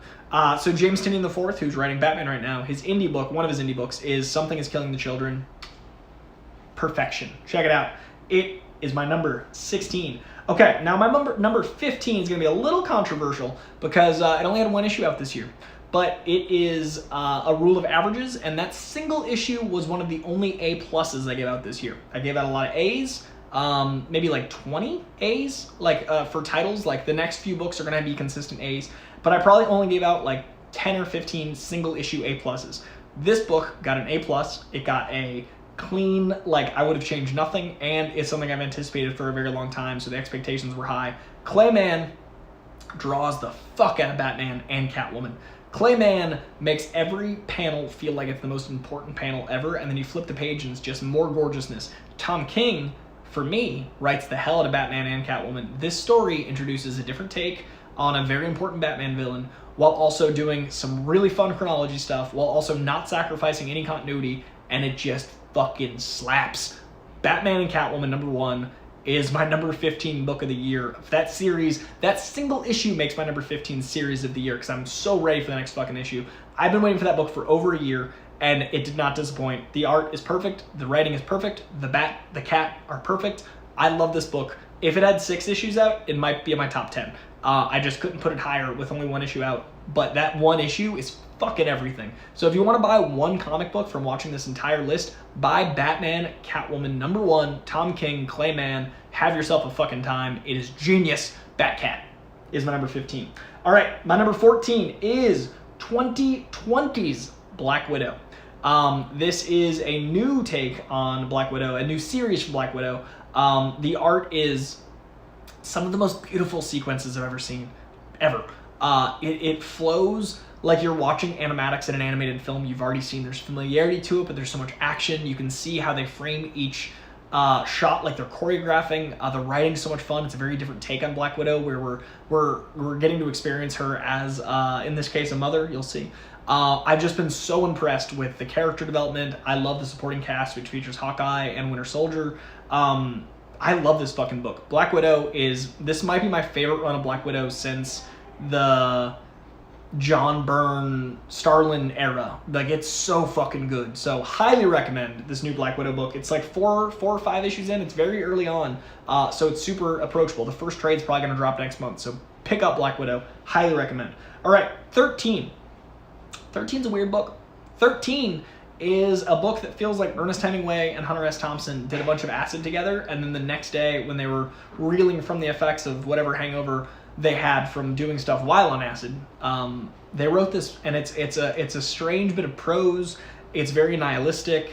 It deals with theology, and it also deals with violence, and it deals with the meaning of life, and it deals with so many big things, and it's a weird fucking book, and I love it very much. I look forward to it every month. It took a 4-month break at the beginning of this year, and I was very bummed.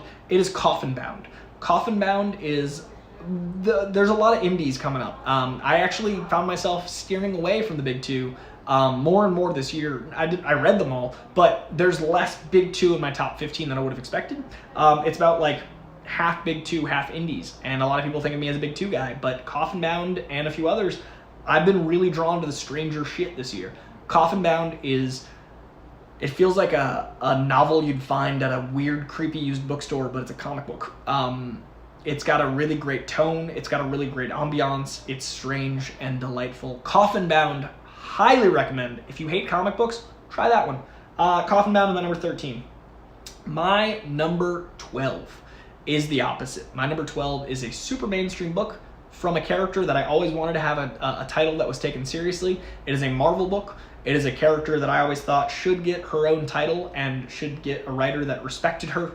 And that book is written by Jed MacKay, and Jed MacKay understands and appreciates the glory that is Black Cat. Black Cat has one of the best titles on the shelves. She is the number 12th book of the year for me, and I never thought that would happen. I never thought Black Cat would get the time in the sun that she deserved. There is an issue from, I think it's issue 6, and it came out December of last year, but it turned Batroc the Leaper, and they're just vibing, and it's so much fun to see like that corner of the Marvel Universe just talking about theft and crushes, and they're having dinner together, and it's everything. The issue is so fucking good. Could not be happier with Black Cat. Jed MacKay, thank you for giving a character I love some credibility, and you're amazing. Word Nerd 711, thank you for the Streamlab. Word Nerd, first of all, you gave me a little graphic with a drawing of a guy that's bobbing around a rocket ship, which is awesome. Also, your name is Word Nerd, which is, fun fact, since there's no text in this chat, I'm gonna give you a little story. I'm obsessed with language and word, like words. Whenever I go to Burning Man, my favorite art is usually words, like on the playa, like a half-submerged word, like free, or, whatever it is. One time, I went to Burning Man, and there was the word on the playa in this stunning, that's the word of the day, remember, 20-foot, 25-foot piece of art. And when you approached it, the texture of the piece wasn't just flat. It was the word in hundreds of different languages, making the word of words. And to me, because art is anything that makes you feel, and art is interpretive, it represented the universality of language and how we're all one, and words are what connects us, and words are what brings us all together, and we all have a language, whether it's the traditional languages or it's grunting like cavemen. Words are everything. And that's been my favorite piece of art ever. And I love language, and I love speaking, and I love sharing, and I love comic books, and I love movies, and none of those things could exist. Society couldn't exist without words. So, Word Nerd, I like your name. Because I too am a word nerd, 7-Eleven, and I appreciate you very, very much. And thank you for the Streamlab, but that was my word nerd tangent. All right, back to the list. Thank you, word nerd, 7-Eleven.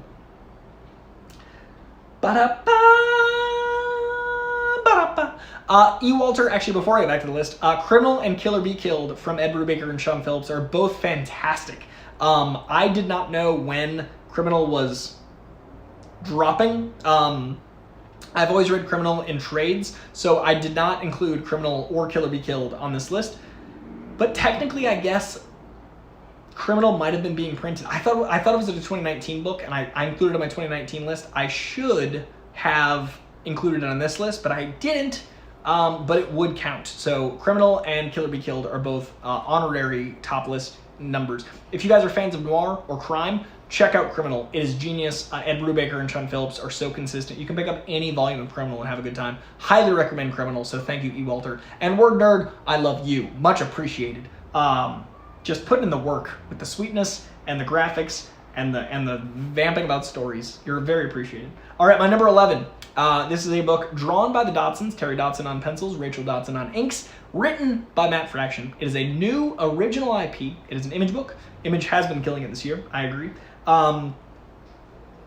It is a book that feels like The Rocketeer and The Phantom had a baby in the modern day, and they just got that tone right. I am deeply in love with Adventure Man. Adventure Man is a wonderful book that is just making its own rules as it goes along.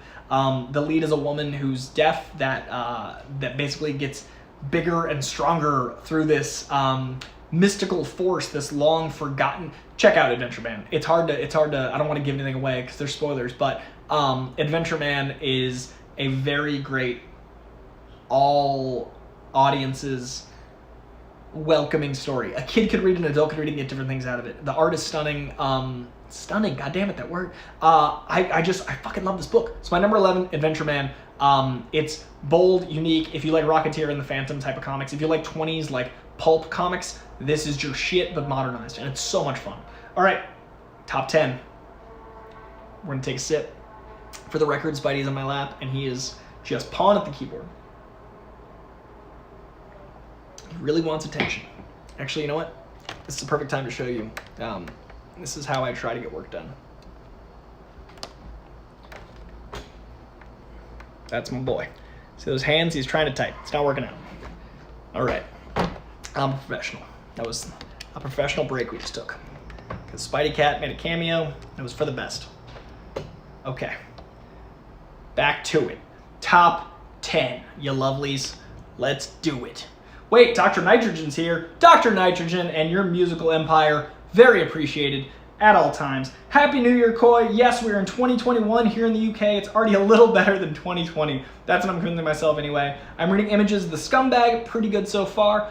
Scumbag made my top list. We just talked about Scumbag. I am glad you're enjoying it because I too am enjoying it. And Dr. Nitrogen and your musical empire, I feel like you'd be a man who would enjoy Scumbag just from your moniker alone. I am glad to know the world didn't end, because there's been that meme about 2012 and the Mayans, and frankly, Australia and you guys are already into 2020, so we're safe at 2021, so we're safe adjacent. So thank you for the heads up, and thank you for the Streamlab. It's very much appreciated. All right, top 10, you lovelies. Let's dance. Number 10.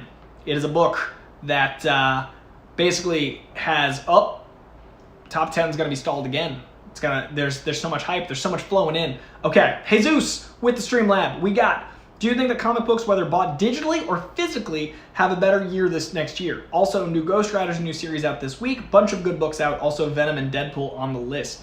Let's see.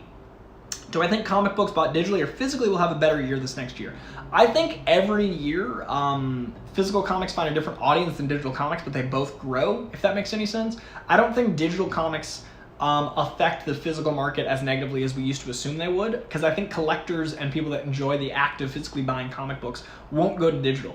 I only get digital books of stuff that I don't collect because of the space, but I love the act of picking up physical comics. So a lot of times I'm a few weeks late on reviewing Amazing Spider-Man because I buy it physically along with Deadpool. I'm usually behind in Deadpool, Spider-Man, and Stranger Things, Strange Adventures, because I pick those books up physically, and a lot of the other stuff I get codes for digitally. So I think that it depends on the market, but I think a lot of people that are already reading digitally, I'm happy they're reading, they're spending the money, they're keeping the artists paid, they're keeping the industry turning. And then I think the physical collectors are always going to stick to physical. Like, I'll always be picking up Spider-Man, X-Men, Deadpool, those sort of things physically, personally. So I think they're both going to have good years next year. I think with the influx in new properties, we're getting 5 shows from Disney Plus alone. We're getting the Snyder Cut. We're getting 3 movies from Marvel, 2 movies from DC. We're getting a lot, plus all the DC shows, plus theoretically some indie stuff. So I think next year is going to be great for comic books, both physical and digital. I just don't think that those 2 audiences are going to affect the other directly. I think they're both going to grow by at least 10 to 15%, which is a huge number. I think next year is going to be huge for comic books. I hope that answers your question. I personally am a physical comic guy. I read everything that I can physical. There's comics all over my place. Spidey won't let me move or I'd show you. But personally, sometimes I was reading Saga digitally while I was waiting for the next omnibus to come out. And then as soon as the book came out, I read them physically because that's my preferred method of the experience. So that's how I personally like it, but I think they're both going to do very well next year. And then new Ghost Rider this series does drop yesterday. I really, really dug. There's a new book. It's King in Black, Iron Man, Doctor Doom, and it's a Christmas story. It's so cool to see a Christmas book get love. So I want to give some love to the Christmas book. I think it's really cool. There's a full-on Santa Claus story on the shelves right now. It's a one-shot. It's King in Black, Iron Man, Doctor Doom. It's a fun book. It's silly. It dropped yesterday. Highly recommend. It's a weird good time. And yeah, all the stuff he listed as well. Venom, Deadpool, and Ghost Rider are out as well on the shelves right fucking now. All right. Hell yeah, Dr. Nitrogen. I'm glad we both like Scumbag separately, but together we know the glory. People are agreeing in the chat that physical is the way to go, but digital also has its place. Will the Thrill, just dropping the sweetness, just being an angel person, just being a very kind soul. I like your cyberpunk avatar. That's the word. I like your cyberpunk avatar, and I appreciate your Streamlab. All right, guys, top 10. Let's dance. My number 10 comic book series of all of 2020. I read over 150 series. My top 10 includes number 10. Immortal Hulk. You knew this was coming.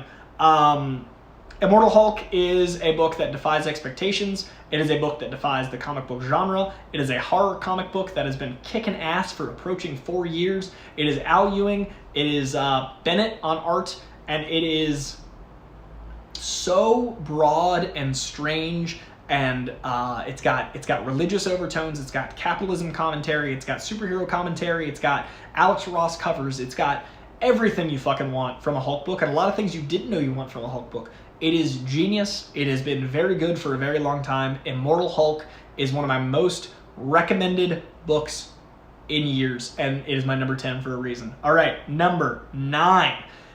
I mentioned around number 15 that I have a lot more indies than mainstream books than I would have expected. My number 9 is one of the weirdest books I've ever read. My number 9 is a book that is multiple artists on one book. It is a book that takes its time. It is a book that deals with very broad concepts like right and wrong in long-form ways. It is shameless in its occasional pompousness. It loves how smart it is. It is, I think, the thing that people like about X-Men that I think is done better in this book. Jonathan Hickman is working on X-Men. He's also doing an indie book that I think is all the things people like about X-Men, but better. It is Decorum.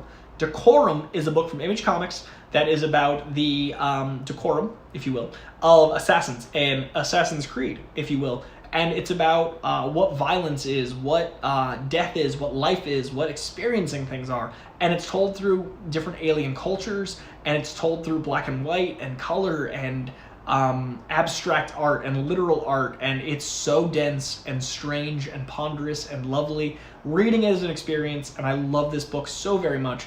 Decorum is my number 9 comic book series of 2020. Jonathan Hickman. Highly recommend Decorum over an Image.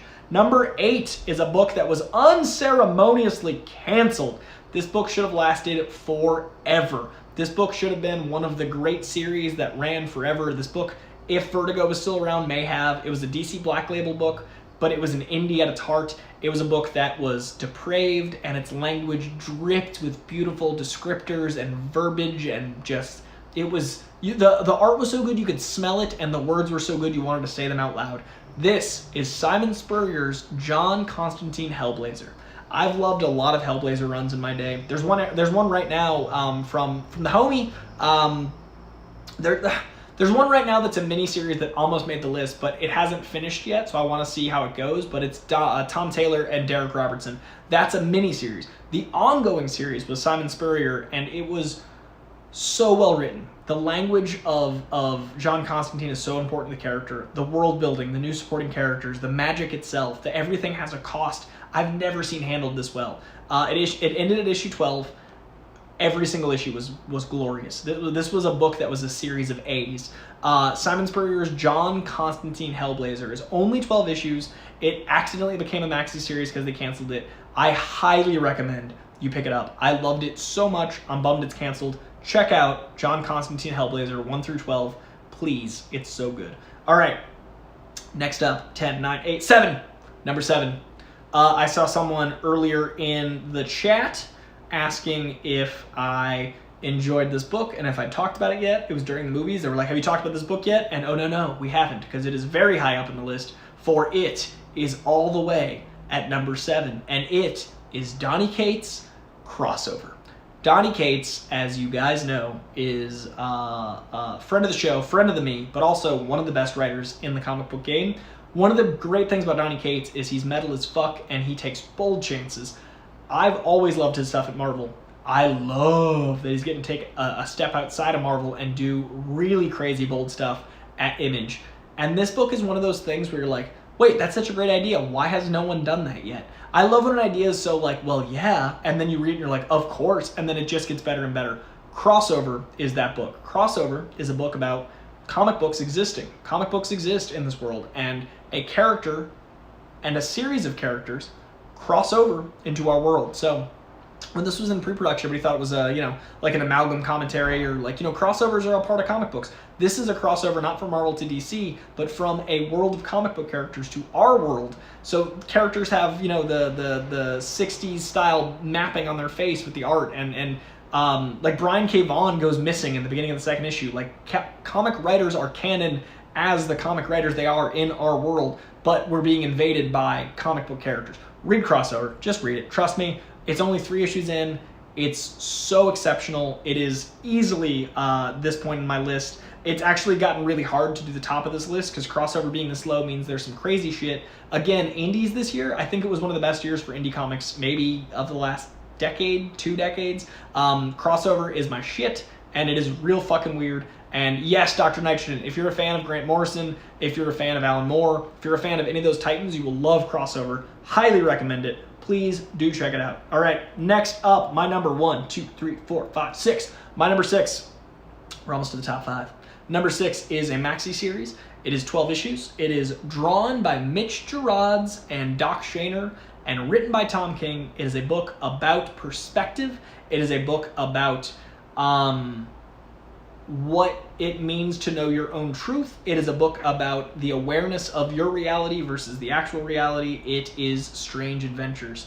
I was so anticipating this book because I love Mr. Miracle, as you guys know, and Mr. Miracle, Mitch Gerads and Tom King is one of the things that really opened my eyes to an entirely different format of comic books, and this is not disappointing. Mr. Terrific is a character I've always liked, but I never had like a go-to Mr. Terrific arc. This is that arc.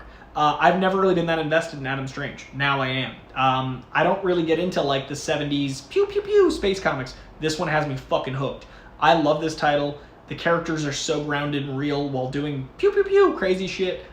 Strange Adventures is genius. I love the 2 different artists collabing to make 2 different realities because of perception. I love the role that Mr. Terrific and Batman play in the story. I love that we truly don't know what world we're watching because it's all about perception. It is a genius comic book. It's only going to be 12 issues total. Pick up Strange Adventures. It is a damn good time. And that is 6 through 51. let's do my top 5. Comic book. All right, Spidey just hit my laptop and he's causing problems. Top 5. All right, number 5 is... Ooh, sorry if you're not comfortable, Spidey Cat. You're on my lap and I'm working. I'm working, young man. I don't know what your goals are. Got a Spidey break. All right, number 5. My number 5 favorite comic book series of the year is a new-ish title. This is a comic book that is about the underbelly of reality, and I love that its whole storyline depends on the audience buying a very, very key trope, and this gives away the ending a little bit of the first issue, so I do apologize, but it's important to pitch the book. The concept that the book extrapolates from is that once a truth is spoken enough, once a reality is spoken enough, it becomes a truth. So conspiracy theories that might not be true, if they're believed enough become true. And I think that is a fascinating idea behind a story, and I think it's handled so fucking well in the Department of Truth. This book has some of the most beautiful covers. The inside art is so rich and paranoid and energetic. It is another book from James Tynion IV, who is owning my list. This man does a lot of great work.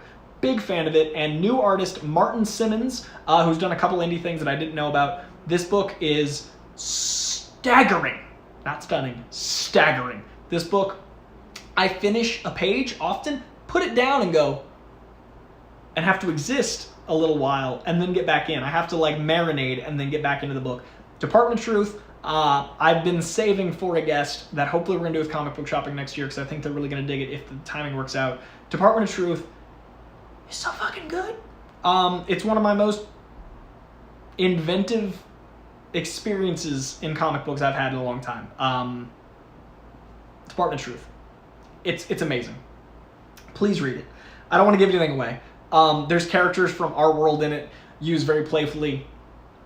There's historical events that are so much fun in this universe. It's so fucking good. I won't give anything away, but pick up Department of Truth. There's a reason it is where it is on the list, and I love it so very much. Nyko dig with the super chat because we got the same taste, and I appreciate him very much because he's got good taste in comics, and that's very important. Rorschach is not a comic that made my list, and partly because everybody thinks I'm just a Tom King sellout, and I was like, I can't have just Tom King all over this list, but also because I really liked issue 3, and it's been yes no for me, and it wasn't. I think I need to get through it before I decide how I feel about it. So I think it needs to land, and once it's done, I'll know if I loved it or not. But right now, I'm like, I like that issue. I didn't like that issue. What's going on? So Rorschach did not make the cut, but I think it might when it's over. So we'll see if it makes the 2021 list. But yeah, that's where I'm at right now. Jesus, 4 issues. Nika is ahead of the curve. Just putting in the work, answering the questions, doing the right thing. All right, back to our top of the top. We've done 5 through 51. Number 4, it's like the VH1 shows, the music video countdowns. The number 4 is another indie. This one is from Robert Kirkman, and he is known for Walking Dead. He is known for Invincible, and this is, it might be my favorite, even above Invincible, and that's saying a lot. Chris Samney on art. It is basically Mr. Mom meets superpowers. It is a very fun book that the family aspect is as fun as the fights, but the fights are drawn so well, you feel like you're watching the best martial arts movie ever. It is a genius book called Firepower. Firepower is a blast, fire pun intended. You care so much about this guy's family. There's this mystery about his history you're unfolding as you read the book. It deals with mythology. It deals with a lot of the things I like about Iron Fist, but I think it's doing it a little better. It does so much of what comic books do right by letting you appreciate the characters before you get into fight scenes, so you're invested in them, and then the fights matter way more. And then the fights are drawn so well, you feel like you're experiencing really badass choreography. I love Firepower. I think Robert Kirkman's is playing at the height of his powers, and I think Chris Samney is the perfect artist to work with him. I think this book is enlightened. It is so fucking good. It is my number 4, and if you're only going to pick up a couple books, Firepower and Department of Truth are the opposite flavor, but both are super approachable because you never have to have read a comic book before. They're both exceptional. All right, number 3. This is a book that ended this year. This is a book that had been running for quite a number of years. It, much like Saga, took a series of hiatuses, It is a book that is drawn by one of my favorite writers. It is a book that is written by another of my favorite writers. It is a duo of writers, one of them on art. And it is a book that makes me, as someone who is super into Americans getting over their prudish fucking bullshit and being more sex positive, makes me very happy it exists. It is a book about community. It is a book about boning. It is Sex Criminals. Sex Criminals ended this year with 69, because they get jokes, which was actually 31. It was a 30-issue series that ended with 69/31 that had a wonderful special edition that also came out this year. So there's a special one-off of Sex Criminals, then there's 30 issues and a 69th issue. So there's a total of 32 issues ever, and you have a complete run of one of the best comic books, for my money, of modern times. It's a book about these two people that when they orgasm, they are able to freeze time, and they think that's unique to them until they fucking realize they're both able to freeze time. What do you do with that power? Well, you obviously rob banks. But when they start doing that, they realize there's an entire subculture of people that have orgasm powers, and you get into the world of crazy sexual hijinks and pornography and kinky shit. And I fucking love this title, and I think sex positivity is something that is weirdly a faux pas. Like, we're weirdly we were founded by Puritans, and I think there's a lot of like weird DNA about that still in this country, where it's like and I think Sex Criminals really doesn't let that shit go. Like, it addresses stuff head on. If we were less about abstinence education, if we were more about like, yo, it's fun to bone, let's talk about it, like, that would be, this country would be a better place for it. I don't believe in our version of nuclear families. I don't believe in our version of what the perceived monogamy is. I think that, religion is problematic. Sex Criminals is a really great, eye-opening aversion to the status quo, and it handles so many conversations that need to be discussed in a really fun way. There's also not stunning, staggering, a staggering amount of visual jokes in the background of every shot, because Chip Zdarsky is a writer, so he's got these puns and these great fucking one-liners that he hides in the art because he's drawing it, and it's so fucking good. Sex Criminals, highly recommend. If you don't like comic books, it's barely a comic book. It's barely like anything else you'll ever read. It's not capes. It's a fucking good time. Fucking pun intended. As soon as I don't have any kids.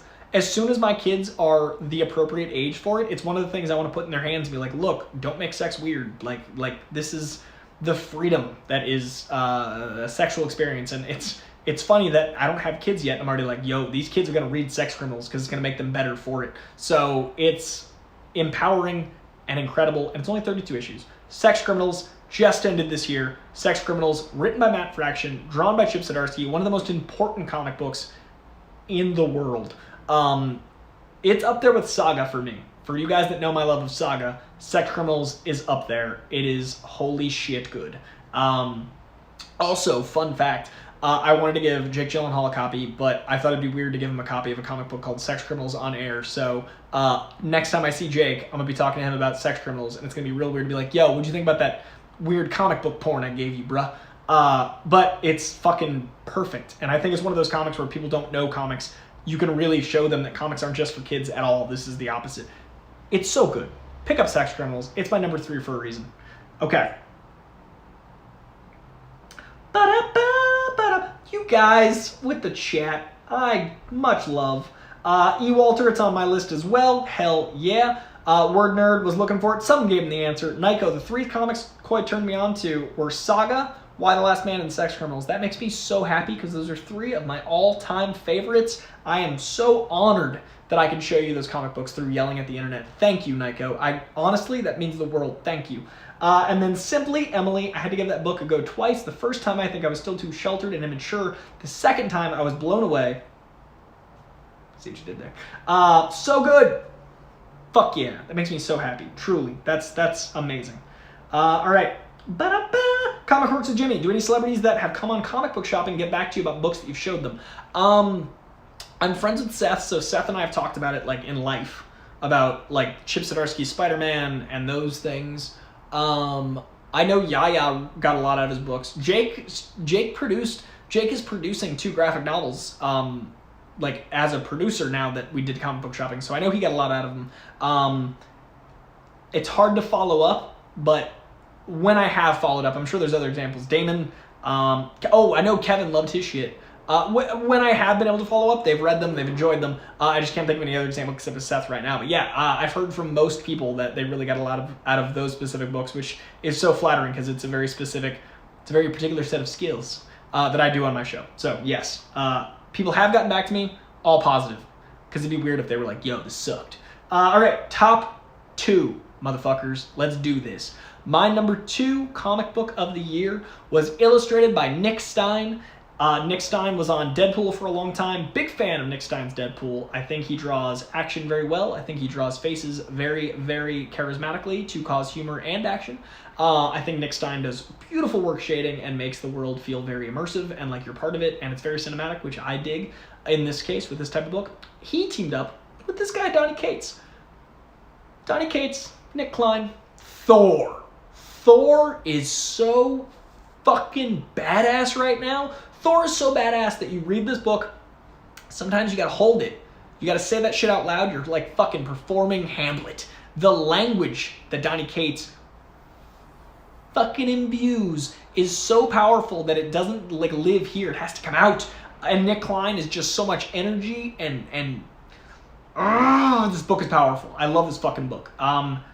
I loved Jason Aaron's Thor. I really did. But to follow Jason Aaron's Thor is a tall order. I think I'm enjoying this run more, and I do not say that small. I do not take that lightly. 6 years Jason Aaron was my Thor guy. Donny Cates in 6 issues has made me go like, this is fucking Thor. It is so badass. It is so powerful. When you read it, it feels like living in a van with a dragon on the side while fucking riffing a guitar with a sleeveless denim shirt and you have a mullet. It's fucking awesome.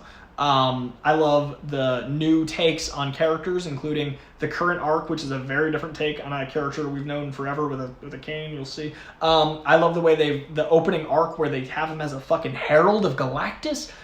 I love the 2-issue little jaunt with that guy that wielded the power. There's so much good in this book. Every arc is perfect. Every story is like, how the fuck has Thor not done this yet? And the whole time you're like headbanging. It's a great fucking time. Thor is... It's up there. It's up there. All right. Number 1. My number 1 book of 2020. I read over 150 different comic books this year. This one stands above the rest, and I actually put this down first, and it didn't move. It didn't waver. I wrote it down. Nothing ever had a chance to overtop it. You probably know where this is going because I've recommended this book so much I can't recommend it in a comic book shopping anymore. It looks like I don't know comics and I just know this one comic. This is Chip Zdarsky with a series of artists, usually incredible ones, writing Daredevil. Daredevil is my number 1 comic book series of 2020. Daredevil is the most consistent book on the shelves. The places Chip Zdarsky's taken Daredevil, I never thought would work. Every single issue ends on a cliffhanger. Every single issue starts with... It's able to summarize enough that you can just pick up an issue, but end on a cliffhanger where you want the next one. It brought back Elektra in a really interesting way. It's doing crazy shit with Daredevil's brother that I should hate, but I love. It's funny. It gets Daredevil's humor. It gets Daredevil's guilt. It gets all the supporting characters. It understands what Spider-Man and Daredevil's relationship is. It understands Daredevil's relationships to Hell's Kitchen. It understands Kingpin. Chip Zdarsky understands everyone that he writes in such a different, more personal way that I had no way to prepare myself for the emotional thrill ride that is Chip Zdarsky's Daredevil. I love this book so much. I am always taken aback by how much I am surprised by the experience. He writes Matt and Daredevil well. He writes courtroom sequences well. He gets what makes the Man Without Fear tick, and it never feels cliche. It never feels tried or trite. It never feels like we've seen it before. This book is inventive. It's fun. It's action-packed. It's fast-paced, but the heart is what I love about it most.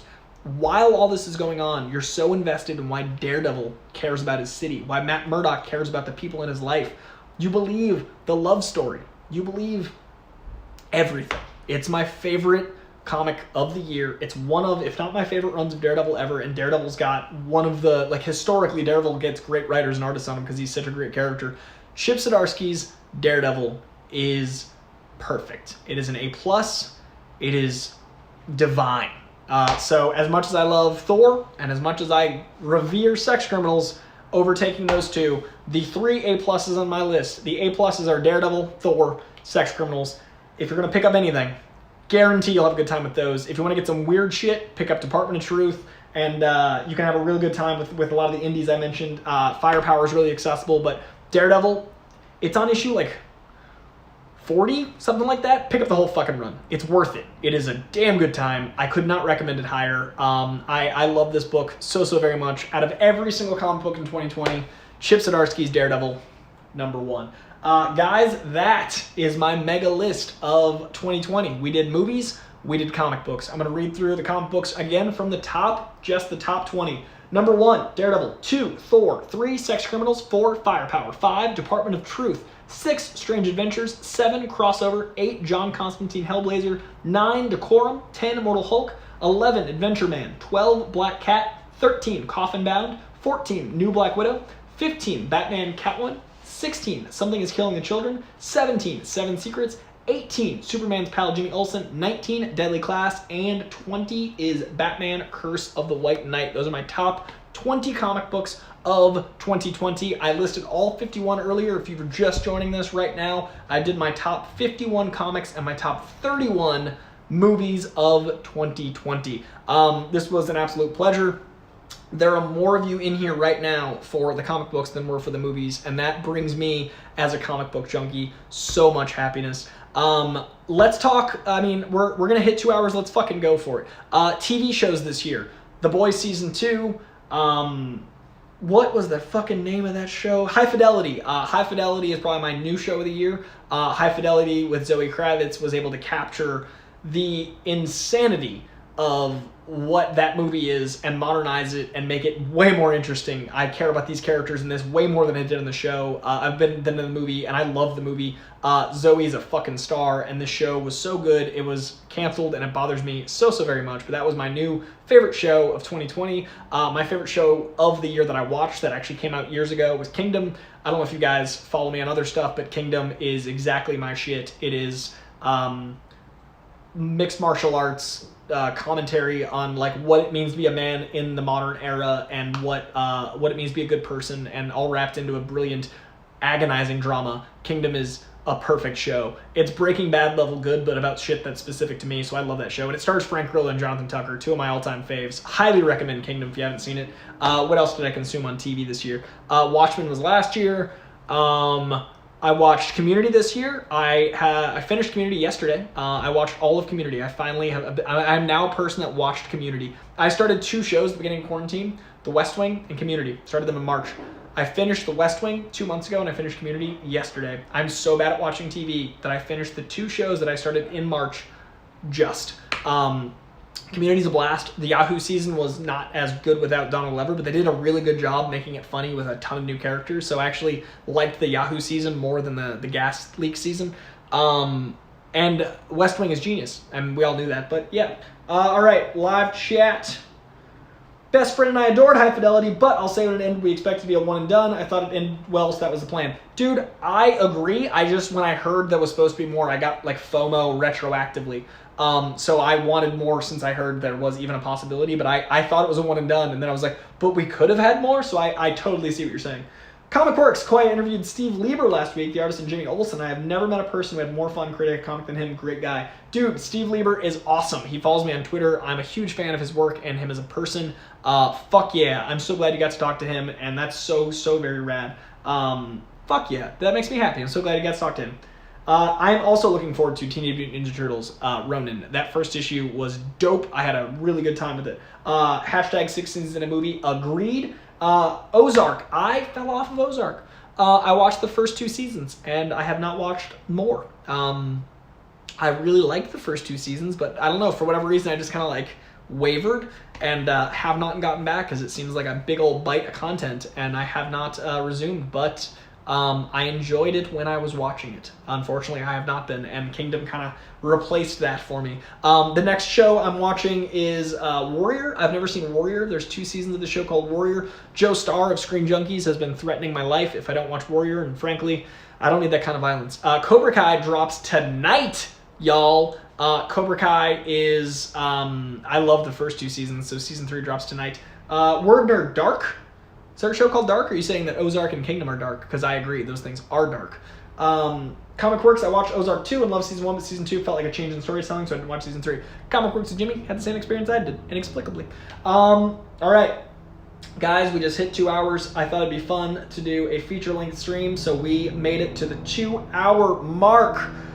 People at the end was thinking Critical agrees that Daredevil is amazing right now. He is quite the critic. Dr. Nitrogen says, E. Walter, I had read about that Daredevil run. Now I feel like I have to give it a go. You're goddamn right, E. Walter. You'll enjoy it. Nico, I've literally read everything this year but not Daredevil. What am I doing with my comic book life? What are you doing, Nico? What are you doing? Check out Daredevil. Also, it makes me happy you've read the rest, though. That fucking elates me that you read, like, the weird shit, like Department of Truth and Sex Criminal. Those comics arguably need the attention more. So you're doing it right, but also read Daredevil. Let's see. Jesus, glad I hopped on issue 11 and reading this so freaking good. Chip Starsky's the man. Totally agree. All right. That, I believe, is going to do it, you lovelies. Guys, this was so much fun. We're going to end it there. I hope you enjoyed the countdown of the movies at the top. At the top of the show, we did the top 31 of my favorite movies of 2020, and then we did my top 51 favorite comic book series of 2020. I had a great time. Aaron's Avengers did not make my cut. I'm not vibing with it so much. It's just not... I'm reading it, it's just not for me. I just don't... I'm not invested in the... cast or what they're doing, or I don't feel any ramifications, and I feel like it's just not for me personally, and that's fine, and people love it and they're happy. I like Ed McGuinness, the artist, a fuck ton. I'm a huge fan of Ed McGuinness. I just don't feel like I'm not big on like the vampire stuff, and I'm also not big on the cosmic stuff, and obviously that's where it's at right now, so it's just not calling to me. But the art's beautiful, and Jason Aaron can write the hell out of some words, so I'm reading it. It's just not in my top. Like I said, I read over 150 different series this year, so that was only my top 51, which was a hell of a time cutting down 100 other series that I liked as well. So guys, this has been a year. 2020 has tested all of us, and we all did it. It is currently 6 o'clock Pacific Standard Time, so in 6 hours, even the West Coast is done with this fucking year. I'm so honored that you guys watch my shit. I talk about movies, I talk about comic books, I talk about art that I appreciate, I talk about things that fill my heart with happiness and that entertain me, and you guys are here for the ride. So I want to thank all of you for sticking with me this year. January 2nd of this year, Collider Heroes fell apart. January 2nd, everything was like, what the fuck? And then I did a con in February, and then I came back in March, and then the world fell apart. So it has been one of the hardest years in my life. I, for 6 months, lived in a garage that had every kind of infestation, from rodent to mosquitoes to, in California, mosquitoes, keep in mind, to everything wrong, and no insulation, and it was awful, and it was horrendous. That's how I spent the first 6 months of my quarantine. I got in chaos in all sorts of ways in this year, and all the while you guys were with me, and all the while you guys were an incredible force of support, and I'm so happy to be a force of positivity and happiness in your life. This year I got more political on social media because I felt like I couldn't be silent, because silence is complicity in so many ways. This year I became a different person on the internet. You guys stuck with me and supported me, so I just want to thank each and every one of you that's watching this, whether you're new to the Koi Pond or you've been here from the time that I launched this show at the beginning of this year. I want to thank you directly. You guys mean the fucking world to me, so thank you, Koi Pond. Thank you to every single patron I have. You guys literally are how I eat.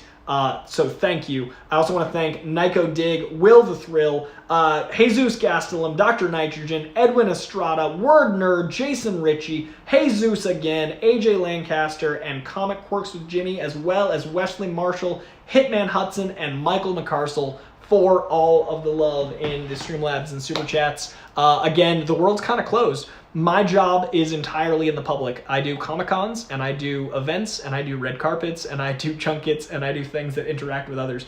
We can't interact with others. So everything you guys contribute is literally how I live. So thank you. Word nerd, you angel nerd. Word nerd with the last minute contribution to the super chat is thank you, man. Word nerd, happy new year to you, good sir. Honestly, it means the world you guys are here, and it means the world you support, and it means the world that you give a shit about the stuff I care about. When I was a kid, I would not have been brave enough to hang a nerdy Alex Ross fighting Batman Rogues Gallery or an Alex Malave Daredevil on any sort of public surface. I would have been hiding my Spider-Man shirt under my Abercrombie shirt, and I would have been talking about sports. And I love sports still, but I love comic books and movies more. And now, because of you guys, I know that's the fucking thing, and that makes me so fucking happy. So I'm gonna wrap this up on that very high note. We survived 2020. Lots of dope art came out, and lots of really cool shit happened amongst the bad. Let's make next year all the better. The bar is so fucking low. Let's enjoy more art. Let's hope things are at least marginally better. Let's stay safe. Let's stay sane. Let's stay as well as we can while we're trapped inside. So I appreciate you very much. And another one from Comic Works with Jimmy. Love you too, good sir. Thank you guys very much. Happy New Year. I'm gonna end on that flyby. Thank you guys. Have a good New Year. Enjoy yourself. Drink, sober, whatever you do. Enjoy the New Year. Kick it off right. Wake up, work out, be happy. Good night, guys. Happy New Year.